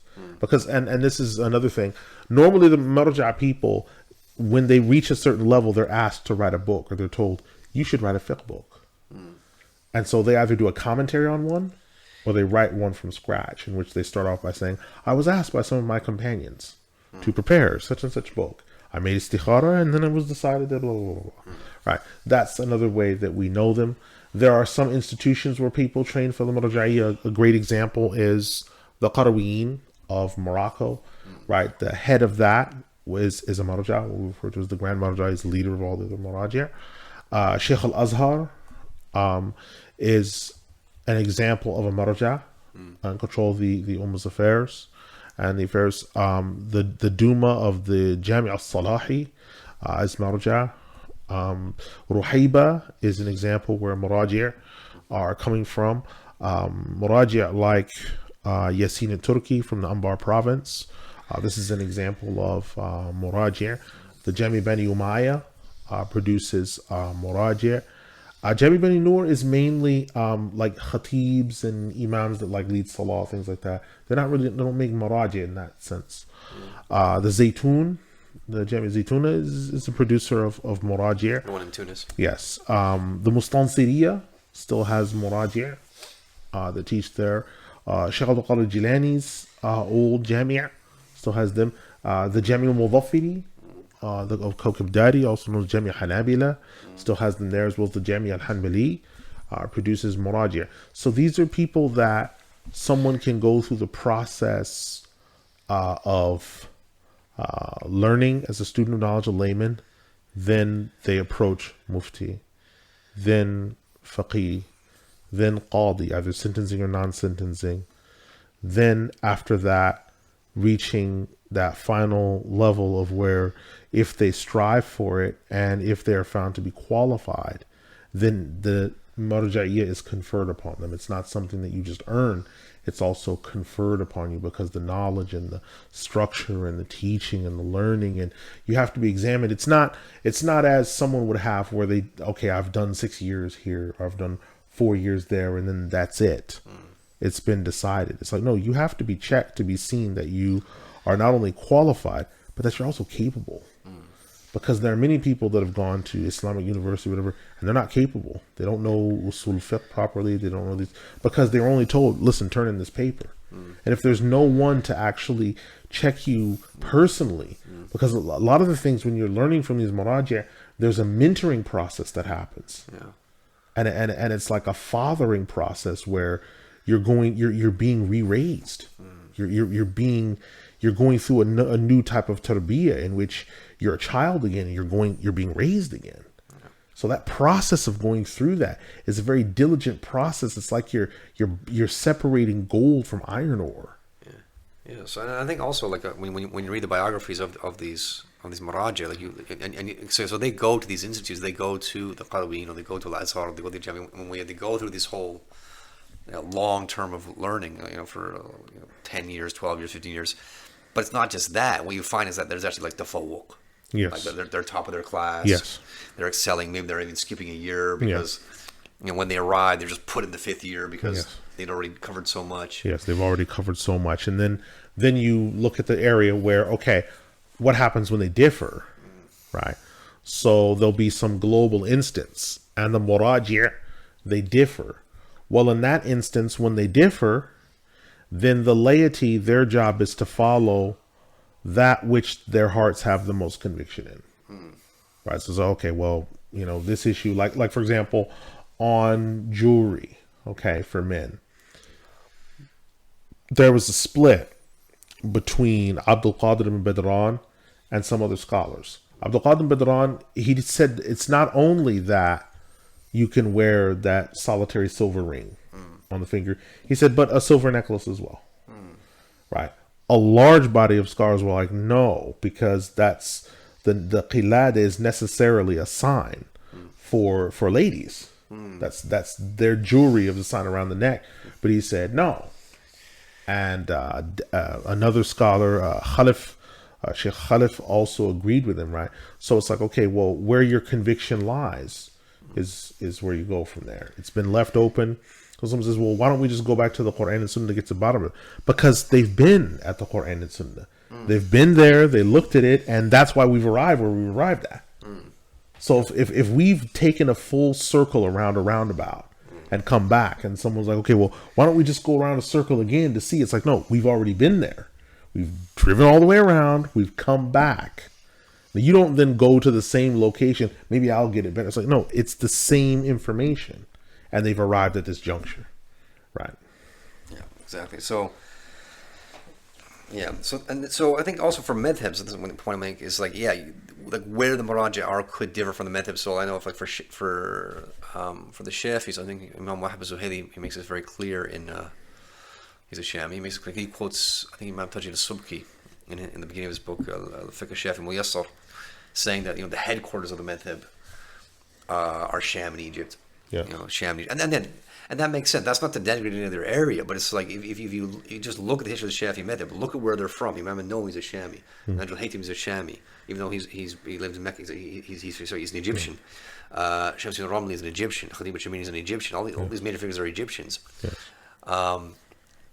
Even though if you look at say the fourth. Let's say, look at the 4th century. Look just before the era before Imam an-Nawawi. Then you have Imam al-Ghazali, Yes. who's a Persian. Then you get before him. There's like loads of Persians. Yes. Imam al-Mawardi and so forth. But all the books we're reading now from the time are going to be those books written by those Egyptians, those Shamis, and then commentaries upon them. And it's important to understand that, because if you're in a situation which you go to court, you see, and again, this is another misunderstanding people have. You're not going to have a whole solicitor set up and things like that, like how you do in the West or whatever else. You represent yourself. So you need to know. Now, there might be someone that can help you and say, listen, these are the issues or whatever else, but you're expected to give an account of yourself. There's not a situation where you sit and stand up, sit down, confirm your name, your address, everything else. No. You have to give an account of yourself. That's a whole nother topic. Yeah, that's a whole nother topic. Yeah, about like who owns you, who represents you, and so forth. Well, that's a separate podcast. But I'm also thinking about other madhabs, like for example, like the Malikis. Like again, the Maliki madhab, you're going to have Maraja in Morocco, you have Maraja in Mauritania. Yeah. Then you'll also have Maraja in Egypt. Yeah. I think most ones what's his Hassan Makhlouf. Yes. It's a big Maraja. I don't know who the current one would be in Egypt. The current one is the current Sheikh al-Azhar. He's actually Maliki. Okay. Current Sheikh al-Azhar is Maliki. Oh, okay, mashallah. And are there some Malikis in Sham as well? They're very small number. Very small number. I mean, the first Qadi al-Qudaa of Jordan was Muhammad al-Khidr al-Shinqiti. Okay. He was the first one. And they, for a while, I'm not sure if that's still the same way, but for a while they had it written down that the Qadi al-Qudaa of Jordan must always be Maliki. From the time that Jordan became free, or became its own nation, if you want to call it that, to now, it must be Maliki. Wow. And then for the Hanbalis, it's basically we're looking at Duma, aren't we? No, we're looking at Egypt. Egypt, Iraq, parts of Syria, and Arabia. Right. But if we're talking about the authority base, like where do we look at the authority base? The authority base of the madhab is Egypt and Sham and Iraq. Right, that's like the authority base. But Iraq and the Gulf and Egypt tend to follow Bahuti's books and everything else, whereas Sham, including Palestine, is al-Karmi. Okay. That's what tends to be their go-to. And then there's a base where there's an outlet for tafaqquh and ifta in China, in Xinjiang province. It's there. Well, for the Hanbali madhab. Yeah, and then also in Jalalabad, in Afghanistan. Yeah, because I think about what the Far East has, because there are loads of Shafis out, obviously in Malaysia, Indonesia. These are predominantly Shafi countries. Singapore, and that's the thing is, these people, the Indonesians and the Malaysians and so forth, they send their people to Syria, to Egypt to study. When they have questions. That's who they ask. Like I was a friend of mine was recently in Egypt. He spent some time in Egypt studying in and around al-Azhar, doing some summer courses. And he said, "There's so many Malaysians here. There's so many Indonesians here. There's even like Indonesian restaurants. They're here to study. I'm having dinner here." So that goes to show it doesn't go the other way around. You're not going to see Indonesians. Oh, sorry, you don't see Syrians going to Indonesia. No, because that's not how it works. Or Egyptians going en masse to Malaysia to study. That's not how the authority works. That's not how it works. Even though that's not to take away, there have been great Maraja from those areas. Yeah. Like Alam Tatarmasi, who wrote like a huge hashia on al-Minhaj al-Qawim by Ibn Hajar al-Haytami, which is like 7 thick volumes. It's published by Darul Minhaj in Jeddah. There's also Muhammad al-Jawi, al-Nawawi. That's the nickname he has, Nawawi. He's written, I think he has a tafsir. He has a shot on Risal al-Jami and Shafi fiqh. So there are great Maraja out there. Not in fact, but it's headquartered, for the Shafis in particular, it's headquartered in Egypt and Sham. Yeah. That's just where it is. You can't change that. Yeah, that's its base. And so when people have questions about their fasting and all these other things, that's where they direct them. It's like, no, you need to ask these people. Yeah, and the fact, I think also why my friend, when he was in Cairo, why he found so many Indonesians, like especially Indonesians and Malaysians, was a lot of them had to shift there after the Syrian war broke out and so forth. That's why there's a greater influx. And I remember also like when in Nottingham, like I met a Muslim brother here who went over to do a summer course, or it was either a summer course or like a year abroad course in Damascus. It could have been the Jamia Noor actually. He was going to go there for like a year. And apparently the way the course works, kind of funny, the way the course works is that you're going to learn Arabic, and then they're going to teach the fiqh. The method they're going to teach depends on the majority of students, right? So if the majority of students who arrive there are Hanafis, because this is a course mainly for like non-locals. So if the majority of students there are Hanafis, they'll do Hanafi fiqh. If the majority of students are Shafis, they'll do Shafi fiqh. So this brother, he came out he left from here and went out there, and he was really hoping, okay, I'll do some Arabic, I'll do some Hanafi fiqh. And then he said, but when I arrived, there was like this massive influx of Indonesians. They sort of took over the place. They outnumbered us. We did Shafi fiqh, and they ended up doing and he had to do al-Fiqh al-Minhaji, al-Fiqh al-Minhaji by Sheikh Mustafa Bagha and Ali Sharbaji and Mustafa Khind. He had to do that text, and so I was really interested in this. So I said, okay, let me see the book that you did. And he gave me the book, and he gave me the book. He said, take it. He didn't need it. And all his notes were inside because they made him do an exam. He had to memorize the stuff. So that's how it works. That's just how it's set up. Some people might find this like shocking. Some people find it galling. But no, that's just how it is. That's who we refer to. Well, the same thing with al-Azhar. Someone went there that I knew through acquaintance, and the application form that you have lists, it states madhab affiliation. And he said, this acquaintance said, well, when I got there, I said, well, I'm a Muslim. It's like, yeah, that's evident. But madhab affiliation, because that's the source of study, because that's going to affect what usul you're going to do, what books you're going to do, what texts you're going to do. And the build-up is like, there's their own curricula. So are you starting with the Umda or Dilid al-Talib or these other things? Or are you starting with Shulun Bulali? Yeah. Are you doing for Usul al-Fiqh? Are you doing Rawdat al-Nadir?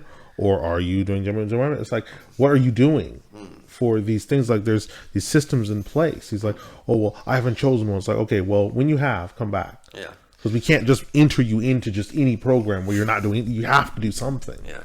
You have to have some type of structure, and again, it's only with Islam that people do this. They don't do this with anything else. When it comes to going into a menu, okay, just give me all the eggs. Well, do you want them scrambled? Well, just give me all the eggs. No one does that. They make a clear choice, they make a clear decision, and they come to a conclusion on matters. But all of a sudden, Islam becomes this thing that's fuzzy. Yeah. That, okay, well, we've got to get back to this mythical age where there weren't madhabs and other things. I know the Nuremberg Rally Islam. Yeah, it's like there's a structure in place for a reason, and it's to assist and facilitate the ease with which you learn the religion. There's just a structure. And reminding this book because again, it's in the book I just published, The Wonders of Waqf. Mustafa Sibai, he's I forget who he actually quotes, but he talks about like endowments and schools that were set up. And he talks about Damascus, and he says, like, at this period in time, we're going back like 900 years, you had this many madrasas set up as al-Qaf for the study of Hanafi fiqh. You had this many for the study of Shafi fiqh. This many for there's no general. You don't go anywhere to study general fiqh. If you're going to set up like a fiqh madrasa, a fiqh school, a fiqh university, it's going to be either one of the four, or all of the four, or two of the four. But there's nothing that's just general. Yeah, because the Mustansiriya, they were the first one to gather them all under one roof, but they never got the idea. Mustansir billah never thought, I'm just going to have general fiqh. Let's combine everything. Just make general fiqh. That never happened. Because he knew there's structures, there's things in place, there's usul, there's things that you have to study. It's like if you, an example would be if you say, well, I really admire Muwaffiq Qudama, I'm going to study his curriculum, or I'm going to study in Egypt Hanbali fiqh. It's like, okay, so you might start off with the Zad or with Akhsar al-Mukhtasarat. So let's say you start with Akhsar al-Mukhtasarat. So okay, that's what I'm doing. So you start doing that, and then you do the Zad, and then before you get to the Usul section, you undergo a change and say, okay, that's it. I'm changing up. I'm going Maliki. Well, that's going to have a huge impact on your studies for like usul. If you're going to be studying if let's say you wanted to major in like inheritance, or that's going to have a huge impact on all that. They completely change. You might have to do like a makeup year when you get to like your final year. Yeah. Because there's stuff in the beginning that you missed. So it's like, oh, you didn't do the Ishmawi, or you didn't do the Akhdari or whatever else. You and also you have to memorize mutun as well. So it's like if you decide halfway through after you've memorized the Akhsar Mukhtasara, and then you've done like, I don't know, a quarter of the Zad, you decide, actually, I'm going to go ahead and do this whole Maliki thing. It's like, well, okay, well, you don't just stop in midway traffic, jump out of your car, and do a fire drill. You have to actually go back, get this stuff sorted, and do it properly. It's not, one size fits all. There's a structure to this stuff. There's a structure to it. Yeah, absolutely. Because I can't. I mean, yes, it's permissible to change madhabs, even though some people say otherwise. No, it's permissible to change madhabs, but it depends on. But the advisability of it will depend on how much have you studied, how deep have you gone into your own madhab. It'll be hard to change over, and then if you want to change it, you gotta have access to stuff. Because I know, I studied a considerable amount of Shafi fiqh. I've got like to a comfortable level, but then I haven't spent a lot of time around Shafis. I lived in Morocco for a long time. You're under siege, I suppose. No, Malikis compared to members of other madhab, Malikis are very, very. I'm not talking about your madhab.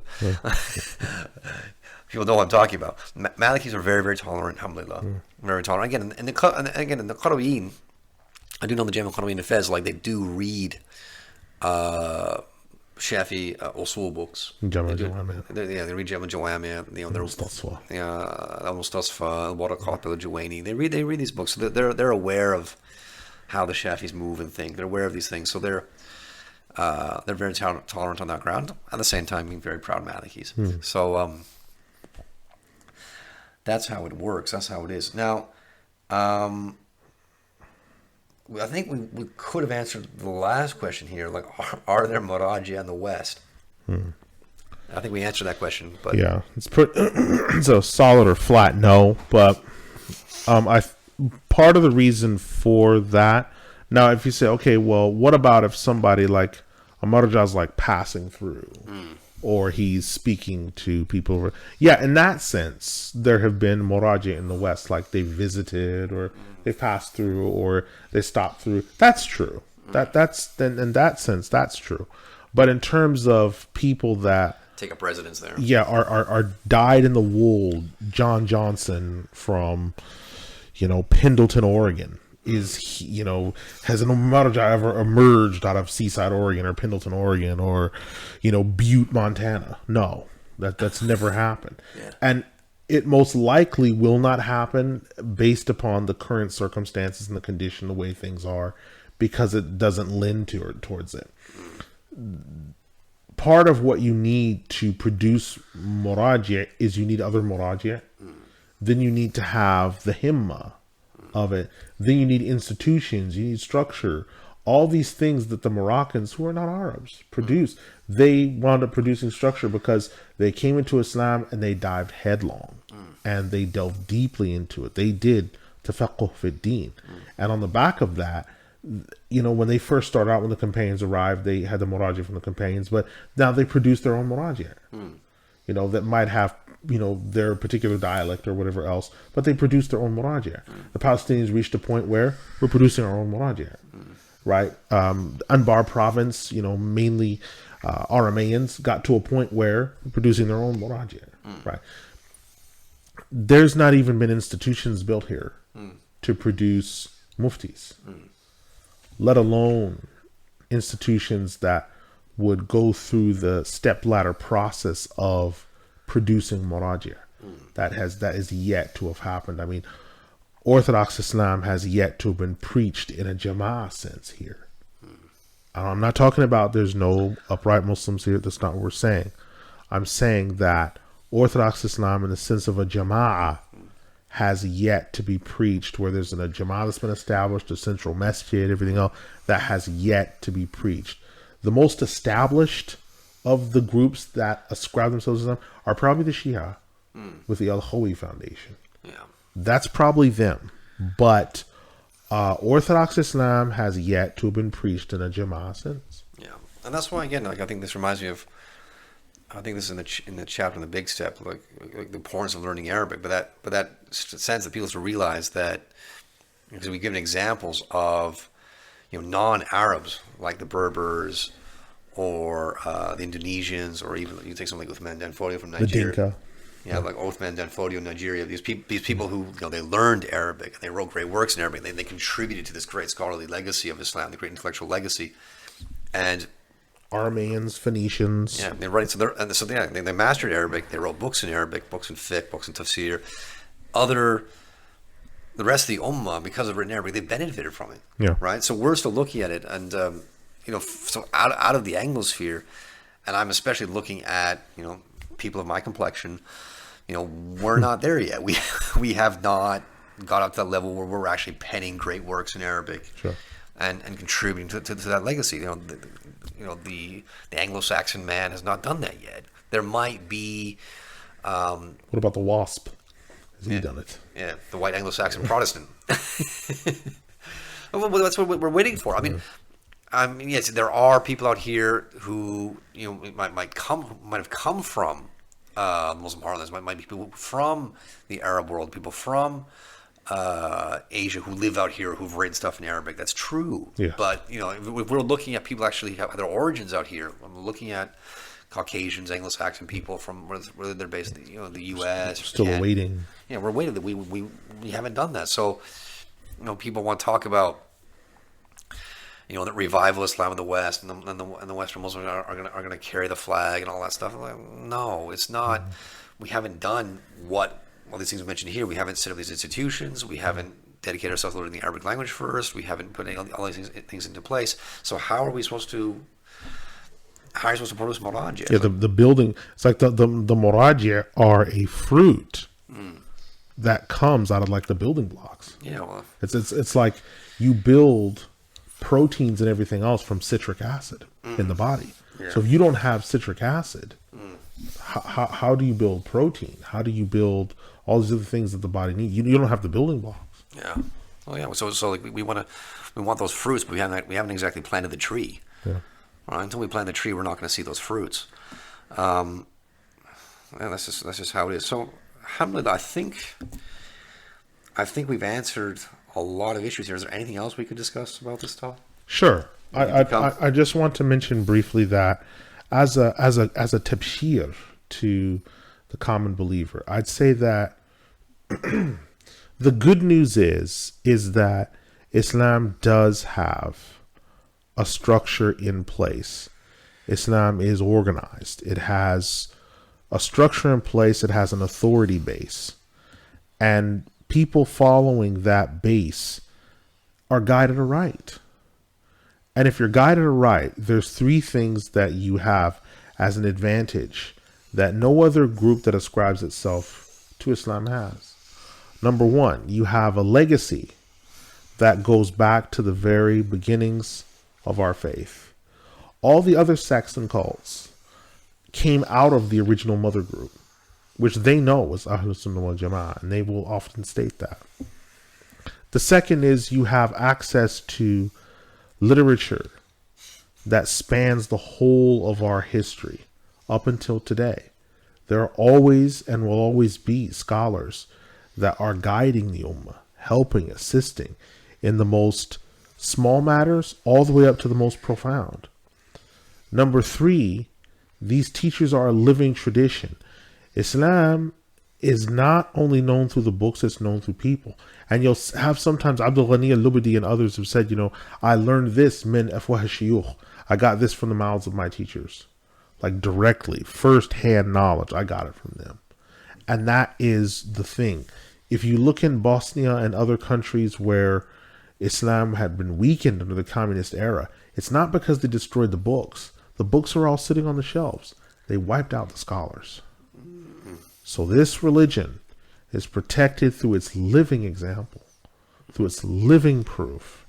And so that's the great news, alhamdulillah, that's there for you to go ahead and reach out and grab onto and hold on to it. It's there for you. It's been put there for you.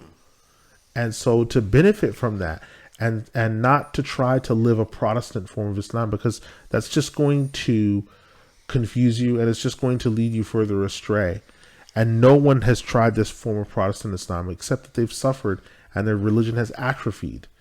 So, inshallah, enjoy the blessings that Allah subhanahu wa ta'ala has given you. Don't fall into the category of those who are in rebellion against the religion and the right leaders of the religion. Don't be fleshly or carnal, and mashallah, Allah subhanahu wa ta'ala will reward you.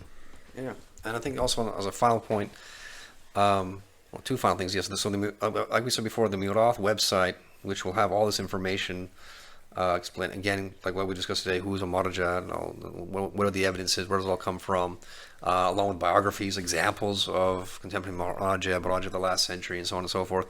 That's coming, inshallah, within 2 weeks. And then my translation of Imam an-Nawawi's The Etiquettes of the Scholar and the Learned, the Mufti Mustafti.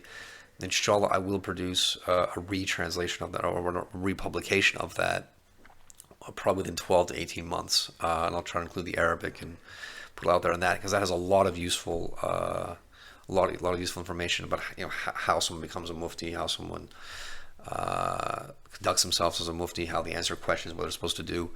And that should be a standard for people. I mean, when I was asked to translate that book 3-4 years ago, when I was asked to translate that book, well, that's actually longer, maybe 6 years ago or 7 years ago, when I was asked to translate that book, the the purpose behind that was that people in the Anglosphere would have a standard to judge people by. Yes. Like, you want to know, like, is this person really a mufti? Is this person really a faqih? Well, this is Imam an-Nawawi lays it all down. This is what you're looking for. Or is he just using it as an honorific? Yeah, because people just use all these titles. So this is alhamdulillah. I think it's all there, alhamdulillah. I don't mean just in the podcast, but I mean, you know, Islam is there, the authority is there. You just have to look. And I think maybe as a final point, maybe this is the final point, maybe because some people have said, well, I've looked around, I've tried to look up the word marja online, I don't find it, or how do I know that so and so? I think what people forget is this. You know, we live, especially in the Anglosphere, you have to understand that we live in an age, especially when you're coming the way it is in the United States, the commercialization effect, right? That we do have people out there in the Anglosphere who commercialize themselves, they publicize themselves. They say, come to our event, come sit with some of the greatest scholars of our age. That's literally what they say on their posters. Come live with these great ulama, these great imams. The Maraja, they know who they are, but they don't do that stuff. They actually have some tawadu. Not only, yeah, that's true, and also it's important to understand that. Well, okay, I tried to look this up online. It's like, you do know that most of Islam's scholarly tradition, and that scholars are working in the Arabic world. You do know that. You do know that it's not going to be in English. So you merely pulling up in your, the most up-to-date phone that you've got and going through and just putting in M-A-R-J-A, it's like, okay, nothing came up. It's like, that's not how we gather knowledge. Yeah. It just isn't. It's to understand about Pinochet's torture camps and everything else, you don't put in Pinochet torture camps. It's going to bring up, no, it's in Spanish. You're going to need to know the Spanish word for torture camps, to bring that up. If you want to find out at the School of the Americas how the Americans trained the South American rulers to torture their populations and torture political dissidents based upon methods devised in the United States. You don't pull up School in the Americas and expect that article is going to have a listing in it. No, when you pull up the PDF will be in Spanish. So this is another thing you have to get out of. You have to get out of, I don't know a complimentary way to say it, monolingualism. You have to stop being a monolingual. You're not going to find everything in English. It's not. And the direction that the world is heading is away from English as a business language or whatever else. You've got to stop assuming that everything's going to be in English and it's going to be on your phone. You will have to do some digging. You'll have to do some researching. And it will involve you possibly making yourself conversant with the Arabic language. We were out to eat recently, and it occurred to a Muslim brother that was with us, the importance of Arabic when we were discussing with people that their language was primarily or exclusively Arabic. Yeah. It occurred to him at that point, subhanAllah, I need to, really focus on Arabic. And that's a crucial and a wise thing, because it's like you realize, subhanAllah, I need this information. Yeah. So I think we'll finish there. It's a rather long podcast. So inshallah, please keep your eyes and ears out for the Mirath website, and keep your eyes and ears out, inshallah. Then I would say a year to 18 months, I'll remind readers for the republication of Imam Nawawi's book. But I have 1 or 2 chapters published. I can put links below, like on my blog. And yes, Jazakallah fikum al-Hajj Abu Jafar for joining me today for this. And inshallah, we will come together again very soon for another podcast, inshallah. Sure. Allah fiqh. Assalamu alaikum wa rahmatullahi wa barakatuh. Wa alaikum assalam wa rahmatullahi wa barakatuh.